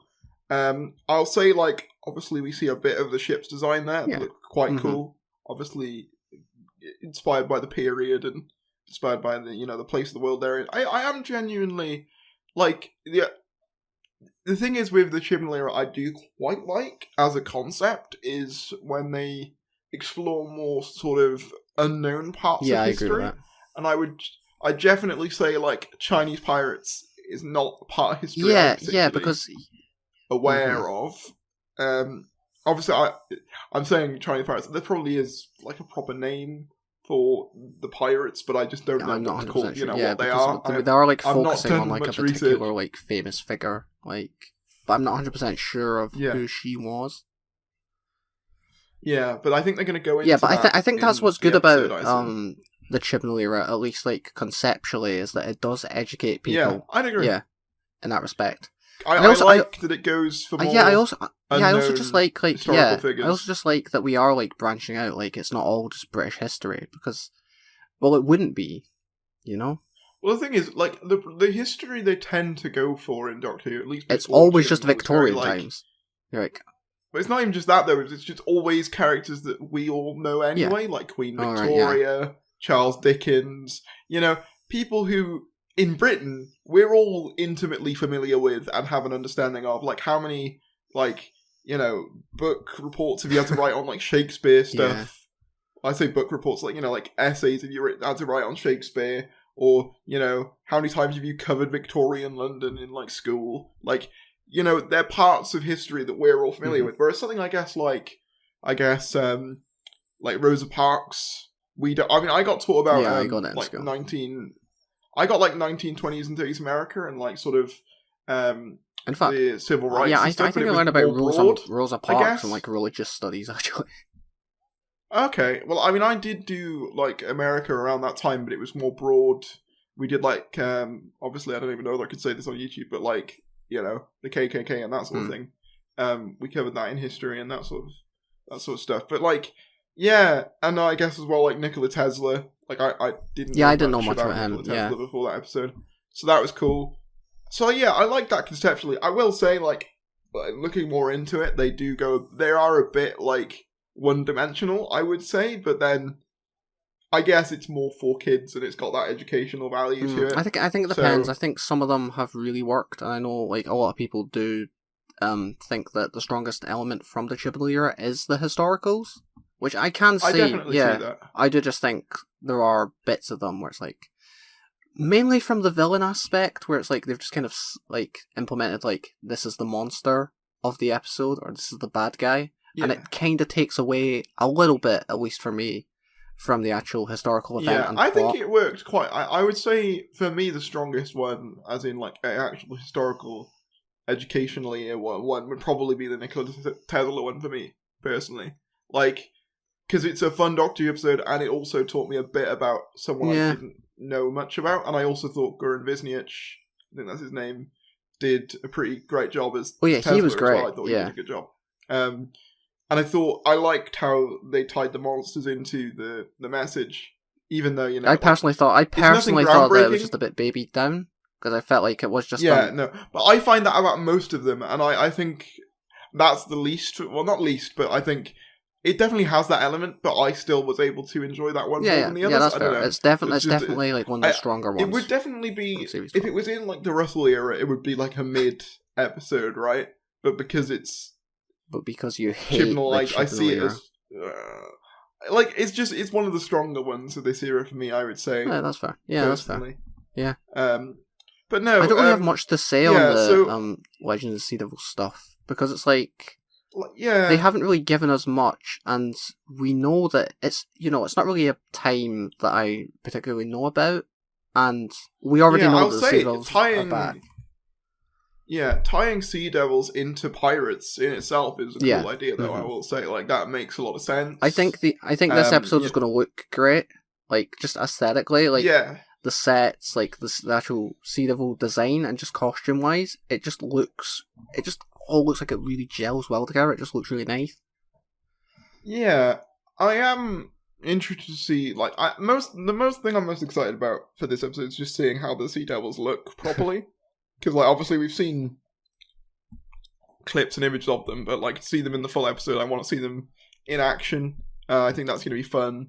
Like, it's an interesting episode. Is there anything else? I mean, like, I'll say I really like the Sea Devils design. Again, like, the costumes, they've definitely gone, like, a bit of the pirate route with some of their costumes, if you look at them up close, which, as in the actual attire that they wear, which I kind of like. Because the thing is, something interesting about, like, Sea Devils, Silurians, they've been around the world as long, if not actually longer, than humans have. So it makes sense that they'd kind of have their own dress sense as, like, the time periods go along, right? Like, they'd have, you know, when they're in, like, pirate times, they'd have more pirate-like attire. In the 70s, they just wear, like, netting. But that makes sense, because global warming, John, and pollution. It's topical. No, but I think that's quite a cool choice. I'm interested to see what they do. I do hope there is a more to it than perhaps we're being led. Well, I assume going by the name Legends of the Sea Devils, that will probably be they land on a ship. You know, there's this whole, like, legend or, like, mystery going on, and, you know, the Sea Devils will be behind it. Wow, John, you got all that. Well, wow. No. The thing is, I feel like, because in my head it is going to be a very basic premise. It's going to be a very, like, run-of-the-mill Doctor Who story. It just depends what they do with it. Like, conceptually, it's probably going to be, like, you know, just A, B, C. This is how we do it. It's just going to be one tried and tested Doctor Who formula. It is.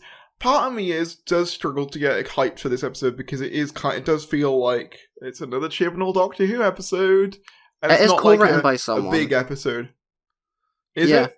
I didn't know that. I can't remember her name. Do you know what I mean in the sense of the vibe is like it's another Doctor Who, but it's like, you know, it's not like, I guess, like a big episode. Like the Centenary I'll probably be more interested in because that is a big deal. Like, that's the end of an era. Whereas with this, it's kind of like, the Sea Devils are in it, and I'm looking forward to seeing them. But beyond that, it's like, in my head, cool. I'm gonna prefer this to the Centenary. From a quality perspective, probably because I'm almost convinced the Centenary is going to be a bit of a mess. Yeah. But like, I don't know. I feel like I do have some level of fun with Chibnall's messes, whereas when he kind of just does, like, more stereotypical Doctor Who episodes, I'm kind of just like, this is alright.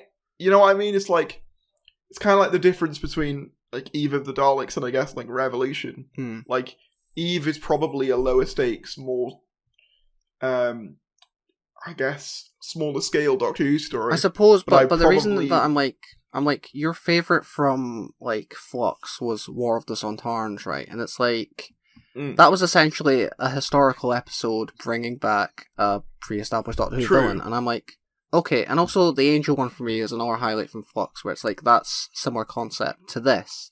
So I'm like, okay, I'm looking forward to it because I feel like it's a part of history I'm not too familiar with.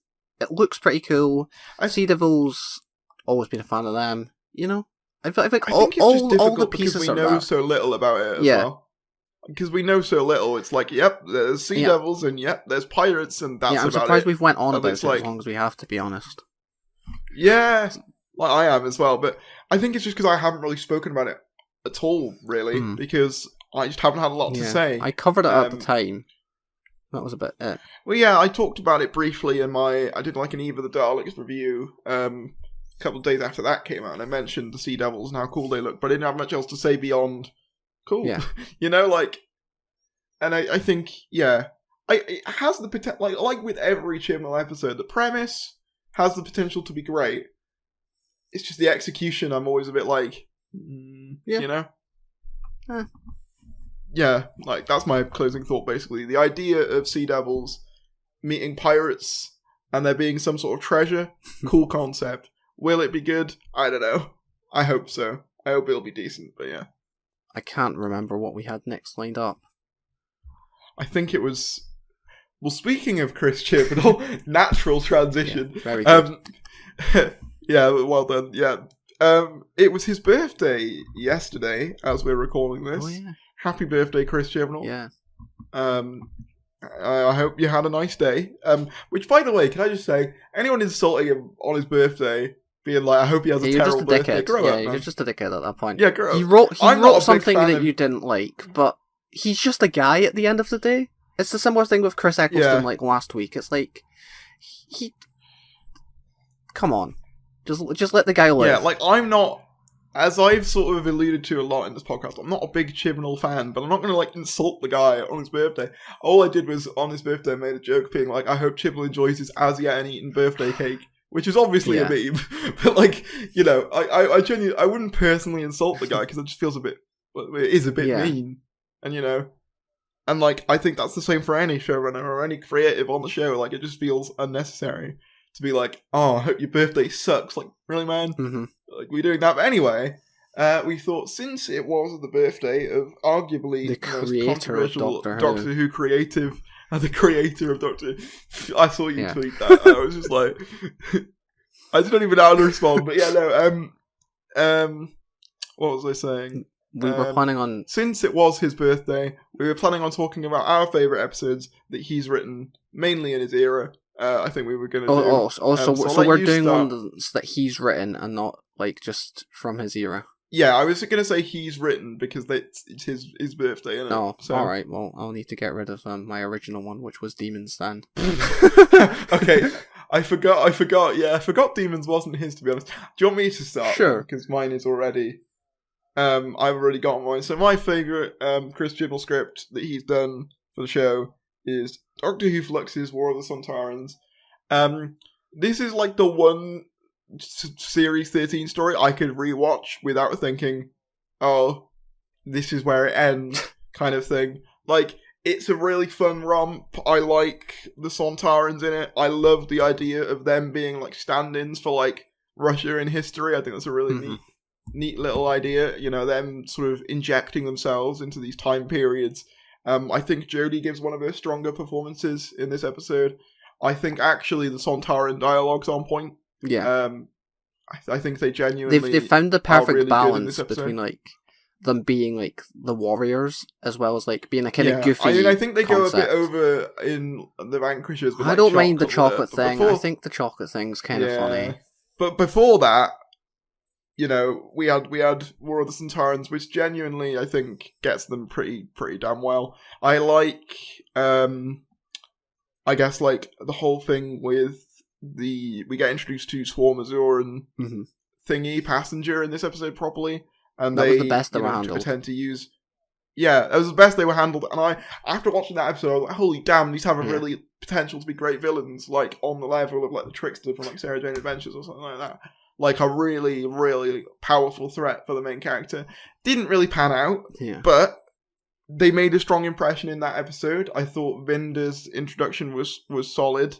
You know, and it was it was before the story jumped the shark, as in Flux, which probably helped. Like, everything felt like it made sense to be there, I felt. I didn't feel like, with some other episodes, it's like, do we really need this? Whereas, like, with War of the Sontarans, I'm like, yeah, okay, it kind of makes sense. You split between, like, a Sontaran, you know, conflict throughout time, and also, you know, what's ever going on in Anthropos with Yaz and, like, Vinder and that. They made sense. And I quite like the visuals of, you know, the Sontarans invading, like, modern-day Earth and landing on the stadium and stuff. Yeah. War of the Sontarans is probably my favourite. Dialogue's probably its strongest. Jodie's performance as the Doctor is probably one of my favourite performances from her. Yeah, just a solid... for me, that's it's annoying because I'm entitled to agree with you, but I'm like... I want to try and keep it varied, but when I think of the Chris Chibnall era, all the best scripts don't come from him, bar like War of the Sontarans. That is the sad thing. And I'm like... I mean, you did say you liked Village. Yeah. I didn't know I if they were suppose counting that's like Maxine Olsen co-written. as well. Yeah. I think you can count co-written if you wanted to. Yeah. Well, why not? I think we'll allow that. Sure. I will pick Village of the Angels then, because it's pretty good. Fair enough. Yeah. Oh, did you see it, actually? Speaking of that, you know, like on eBay, the sign for, you know, the village that they're in that episode, it got listed on eBay. The actual prop that they What do you mean? What do you mean listed. The village? What? I didn't know. Was it a model shop? Setting. No. So there's a sign for the village because it's called Mediton or something. And that sign has ended up on eBay. I saw there was a few just random Doctor Who like props up there because I saw like the finger from like a guy from Kanye. Zalin's finger. Like, okay. Someone's just beeped outside. I heard it. Oh my god, did you hear it? I don't know why they're coming for me. But what were we saying? Yeah. There was Zalin's finger, there was that, and there was also, I'm looking at this Kablam box, which was a screen-used Kablam box. I don't know why, but I kind of just want to buy it. Yeah, it would be like just a cool sort of thing to have, like prop, just have in the background or something. I'm not even a big Kablam fan, but I just think it'd be fun. Yeah, the thing is with Kablam, it's like, I quite like the idea though, and like the world it sets up. Like, Kablam is like a concept, like an aerospace delivery service, makes a lot of sense. Like, I could see them cropping up again in, like, other eras. Like, they're kind of like the Judoon in that sense. Yeah. They fulfill a function in universe. The only thing... I mean, it's just a shame. Yeah, the only thing I don't like about Kerblam is the mixed messaging at the end. Because I think... I quite enjoy Kerblam up until that moment. I think it's a genuinely really neat concept. And I just vibe with it a lot more than a lot of episodes in Series 11. It's just a shame that they... completely fall flat on their face with that resolution where it's like, actually, the system's not that bad. Like, you sure? Is it? It's still annoyed Amazon enough to leak the Witchfinders a week early, so that's pretty funny. That is weird. That is weird. Like, you'd think a company would be a bit more mature than that, but yeah, Kablam's like the thing is with Kablam. I agree with you. Like, I think it's just the episode itself kind of has its flaws, and it kind of does bring down them a little bit. But like, I think Kablam is. I think if they were to come back, like, I'd want the Doctor to call out their shit. Yeah. You could do a similar thing to, you know how in Series 2 you had the Devil two-part and like the Ood are enslaved. And it's not really questioned in that episode. Like, they all just sort of vibe with it. And then in Planet of the Ood in Series 4, the Doctor's like, oh, I've met the Ood before, I didn't even think about this. You know, other stuff was going on at the time. If they were to do that, like, as a follow-up, I mean, they probably won't, because I imagine Russell had his own ideas, but I think that would be a cool I quite like just having Kerblam as, like, just an entity that, like, exists in universe. Yeah, it makes sense. Yeah. Everyone needs packages, you know, so it makes sense there being an outer space one. But yeah, that was a tangent I wasn't expecting to go No, on. me neither. It's because I don't have much to say, really, about Village of the Angels, so to be fair, it's like... It's nicely shot. Yeah, I think it's... That's one of the strongest thing about it is, for me, it's the direction of the episode. I like how it plays on all of its horror themes. It takes what's pre-established with the Angels and just... It doesn't add to it, but it, like, just sort of adapts it a little bit. Like, you know, it follows it up. It just does some, like, neat tricks that, like, I don't think we had necessarily seen before. And I think the whole, like... That's fair. I think it's got one of the best cliffhangers as well. Yeah. I just wish the cliffhanger had a cooler resolution and just... It got undone. To be fair, that's most cliffhangers, though. I know, I was just a bit like... I feel like the idea of the Doctor being turned into a weeping angel is just such a cool one. It is. And the idea of that just being undone immediately is kind of sad. But I mean, for me, like, Village of the Angels is kind of like... Village of the Angels is kind of okay. Like, it's not bad. I don't. Have you rewatched it since? Because I know you watched it and you thought it was okay, and then you didn't. I think I have watched it again, and I still don't quite get the same. Like, it's fine. Like, I prefer it to a lot of outings with the Weeping Angels. I think they just nailed it. See, I disagree. I'd still say I prefer Blink. I prefer Blink, and I'd say it's like a 50-50, depending on which one I prefer. Because it's like, the Matt Smith two-parter is really good, but there are problems with it, as there are here, at least for me. And I'm like, I don't know. Because the biggest problem with this one is I think there are clear shots where characters are just looking at the angels when they move, and that really bugs me. That really bugs me. But it's like, that does annoy me. But it's like a similar thing in the Matt Smith two-parter where it's like you see the angel move when it's still stone, and that also really bugs me. So swings and roundabouts. True. I think that's fair. It's fair. I think Village is a fair choice for favourite Chibnall one there. I think that's a more than the Battle of Ramscar Colossus is my favourite. I like how they bring back Tim Shaw and do nothing with him. It's based. Yeah. I guess, do you want to go into your final segment? Because you set this one. Oh yeah, is this the Q&A? Yeah. So I put out on Twitter the other day, if you have any questions you'd like to ask us, drop them below. I don't know if what I just said made sense.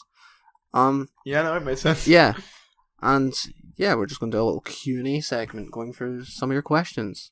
So, woo.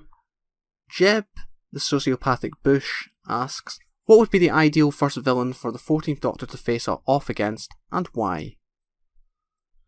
See, this is an interesting question, right? Because, honestly, I think my preference would be a new villain. Like, if it had to be a returning one, I mean, he's already done the Autons. I think they're pretty good. Because, like, you need something that blends, like, the everyday with the alien, which is kind of what Doctor Who is. I guess we could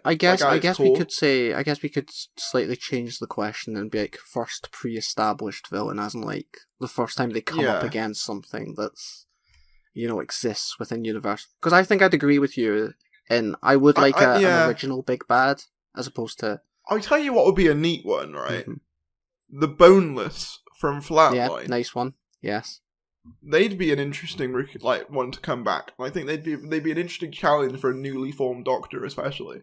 Like, because in like how in like Time of the Rani, not the best example, but in Time of the Rani, how when Seven is regenerated, he's like a bit woozy and he can't really see things properly, and he thinks Rani in a wig is actually Mel and whatever. Like, you could have a similar thing with this where like he's not sure, when there's like people in the wall and stuff, he can't tell whether they're actually like there, or like you can do like, you could play on that a little bit. I think the Boneless would be the Boneless are villain. Really neat villain, especially visually as well. Like the stuff you could do there is really cool. They'd be really impressive for like a start of a new era, I think. For me, I've said it to you before, like. I've always really wanted to bring back the Vashnarada. I don't know why we haven't brought them back yet, because it's such a good concept, like shadows, just playing about with the dark. And I'm like, there's so many like visual. How we both picked similar vibes for villains, really. Yeah, because they're more like entities as opposed to like physical like monsters. That we went for. And they're very creative, so I think for a first episode, they'd be a really cool idea to grip people, I think. Yeah. So both of those, I think, would work really well. So the next question we have is from Ollie, who asks, why would Jean cheat on me with some common podcast flossy? Or flussy, I don't know what that word says. I think that's more a question for you than for me. Well, Ollie, sorry. I have more clout. Yeah. No. Yeah, I'm using Faries for the clout. He's bumping up the subscribers on the main channel, and then once I've hit a milestone, I'll leave him. I'll throw him into the dirt and come back. It's fine. I'm doing it for your benefit, bro. Just don't tell Faries. Oh. Okay. Next action question. Alfie asks, what other franchise/property would you like to see Doctor Who do a proper crossover episode with? And give an outline of that story. I have an idea for this. Do you want to go first? I don't know what sort of franchise I'd want Doctor Who to cross over with. Because he says episode particularly, and it's like, I'm not necessarily a fan of crossovers. Like, it's just like a general thing. I just don't vibe with.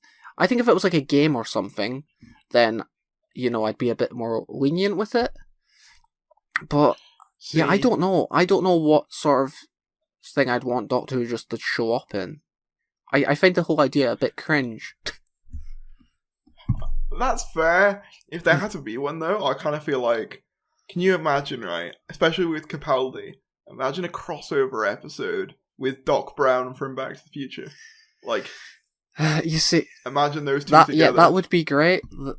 The only reason, right, as soon as you said that awful, what's it, Rap Battles of History thing popped into mind. It's not that It's bad. really bad. Yeah, it's really bad. I hate it. I don't mind it. It's so cringe. But yeah, I can see where you're going with it. I just think that would be fun. Like, can you imagine Christopher Lloyd and Pete Capaldi together? That would be very, very fun. Very sweet. So maybe them. Yeah. But honestly, yeah.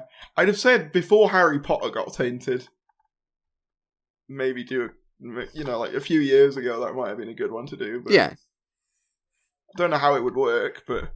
I don't know. You've got magic in there. You can make something up. Yeah, I mean, they've managed to make Robin Hood work, so I see no reason why something like that couldn't also work, I guess. Yeah, that's my answer. Back to the Future. Yeah, okay. That's a valid one. Ad Cinco has put, "Hi, bored. Would like you to think up the new upcoming sex update, which will include women. Personally, I think the CEO of sex has ruined it with his woke politics. But I'd like to know what you think." And it has the picture of, the guy that plays Ned. Jacob Batalon. Yeah. Ned. Yeah. I'll let you answer this one. No, I think you should. No. I'm just thinking. No, it's your segment. I think you need to. So, do this one, yeah, I'm not sure. Like the update, having women in sex, bit cringe. Alright, next question. This is awful. This is terrible. Adam, we should not have asked the audience for questions. Adam has asked a few questions. So I'll just go through them. I suppose. Adam, is it? It's not Adam Martin, is it? It is not Adam Martin. It is. You got me excited. It's Adam LaGrace. I went to college with him a few years ago. Oh and wow! We did photography. Hi. Can we have a Tharies and Jean-Luc cover of Doctor in Distress to open episode 2? Well, I mean, it's too late now to open it, but it's too. Yeah. Would you like to sing Doctor in Distress, Tharies? Maybe we can end the podcast with it. Maybe that's the compromise. We will sing out the episode. We'll do that. Okay. Okay, serious question. Which missing stories do you guys want to see animated / returned? I mean, Dalek's Master Plan. Dalek's Master Plan's an obvious choice. The Highlanders. The Highlanders would be a good one, just to see Jamie's first story. You just want to see Scottish. I just want to see Jamie's first story, because Jamie is like one of my favourite companions. And the Troughton era is also an era that I really like, so I think that'd be a cool one to have back. Yeah. What Hartnells are because there are a few Hartnells that still need to come back, like Celestial Toymaker. I've not experienced that. Yeah, it would be kind of an interesting one to see. I think Dalek's Master Plan for me is just... Yeah, I think that is the obvious one. That is the big epic. Yeah. Because we've kind of had a lot of them already sort of transition over into... a lot of the obvious ones have been animated or whatever. Power, Evil. Yeah. No.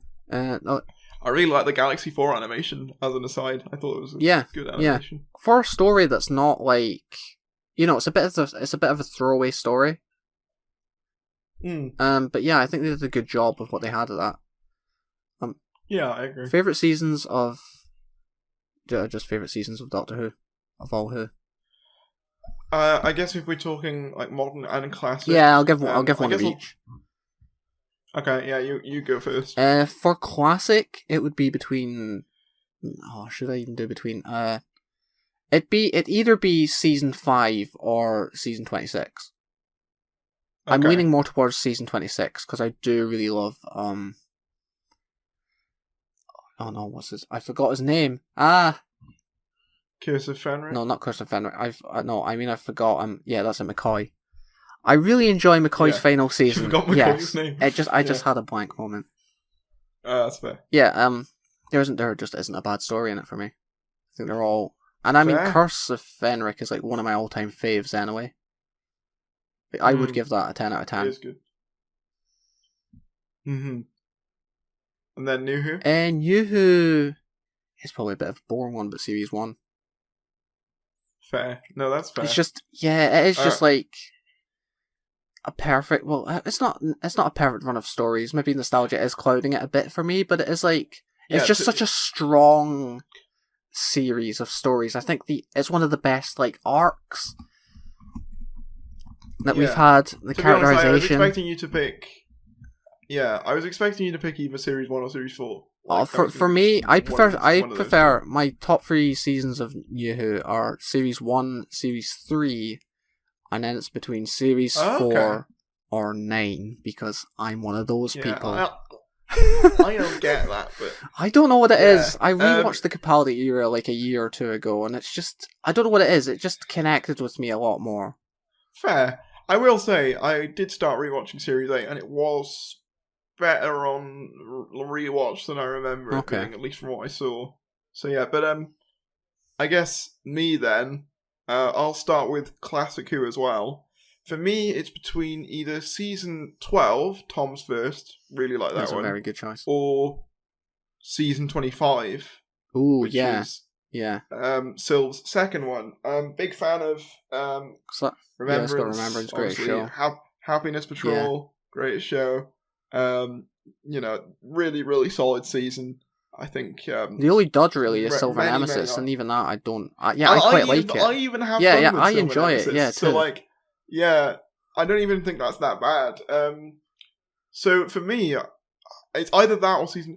I might go for. It's difficult. I think I'd probably go for season 25. Okay, yeah. But it is very close between those two. And then for New Who, I'm going to say Series 5. Yeah, I saw that coming. Matt Smith's first. It was either going to be that or Series 4. Admittedly, for me, on a quality point of view, Series 4's probably got the edge. Mm-hmm. But Series 5 is just my favourite new series. Like, the vibe, I think the episodes are really solid, and some of them are quite underrated, I think, personally. That's fair.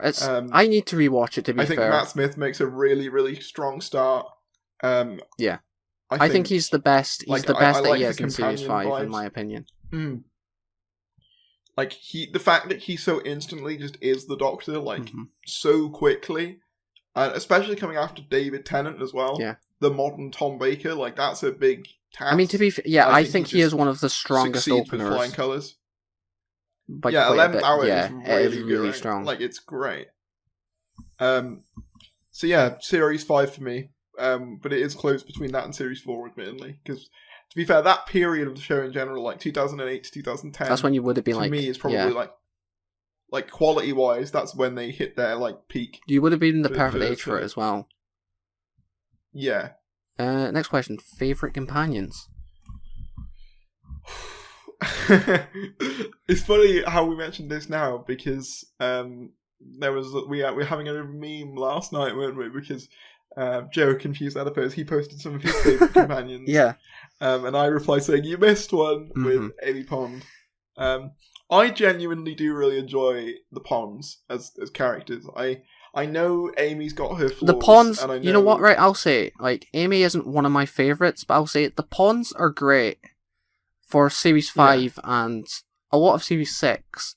I just think it's when they brought them back that I was like, oh, you're kind of overdoing them. And I do kind of think them, the whole breaking them up just to get them back together thing was a bit Amy being... Yeah, it was a bit full stuff. I can agree with that. So, I guess for me, we'll do the same thing again. We'll do new and classic. Okay. For new, I probably would say the Ponds. They just, again, it's partially nostalgia bias. I'm not going to lie. That's fair. It is an element of, they are my childhood Team 11, Amy and Rory they are my version of Doctor Who, for lack of a better term. That is, what I grew up with, what I see the show as, and, I do genuinely think that trio is a really, really fun solid trio. In terms of classic Who, honestly, in terms of favourite classic companion, I'd have to go with Ace. Yes. Mm-hmm. Again, Seventh Doctor. I love how Seventh Doctor again, but like Ace just is great. Well, I think that's why those seasons are as great as they are. Like, let me call you it's like, just the Seventh Doctor and Ace work so well together, and she is such a great companion. I definitely say, like, the likes of, like, Sarah Jane would be up there as well, but I think for me... It's like, I think Sarah Jane... I think classic Sarah Jane isn't as strong as a companion as people make out. Because I think it's... I think if you combine Sarah Jane altogether as one character, well, she is one character, but I mean, if you include all of her development, she might have it if you include classic and new Who. But if we're talking just classic and just new, I would say Ace, for me, is the strongest classic companion. Yeah, my camera has died. Yeah, so for me, new Who-wise, that is a tricky one. I'm leaning towards Martha, to be honest. I really like... Donna was also up there. Oh yeah, Donna, like, especially with the chemistry she has with Tennant. Yeah. It's annoying because I really like Martha as a character, but I don't like... the art. Yeah. Because I'm like, but she's such a strong character. It's like, I just want to see them get along and not have this whole Rose, like, rebound thing happening. I think she has a lot of potential to come back if they were to do 100%, actually, fuck you. Like, and the thing is, it's like Freema Agyeman is like she has like the Paul McGann thing of like she just doesn't age. Yeah. But yeah, and like she could definitely come back being like a part of Unit still or something, and it would just make sense. Well, yeah, I know she appeared in a few episodes of Torchwood and stuff. She's done like a few Torchwood audios as well. Yeah. So yeah, it's between her and maybe Clara, because Clara good. As for classic companions, Ace, really strong one. Kind of already touched on that. I suppose Jamie as well. Like, I just really love the vibe. Like, that Jamie I didn't even think of Jamie, but I just love the whole, like, it comes into the chemistry that I think they have with the Doctor. Just the whole, like, Jamie Second Doctor thing they've got going on. It just works perfectly. Yeah, no, I agree. That is a strong choice. But yeah, there are a lot of good companions when I come to think of it. Like Joe, another one that's really good. I don't know. I could go on forever just talking about companions that I like. And I guess to end it, why is the Candyman the greatest Who villain ever? Because he just is. Candyman is iconic. The voice is great. The whole idea of a mercenary that's shaped like a bunch of confectionery is just such an inspired idea. It is. Like, genuinely, I think the Candyman's a cool idea. Like, he is, genuinely. And I even dig the design. I get that it's a walking lawsuit. Yeah. But it's like, it is a... Yeah. It's one that I really wish we had a figure of. I get why they can't do it. It's just such like a cool, like, visual monster. And the idea is, like, kind of genuinely horrifying as well when you break it down.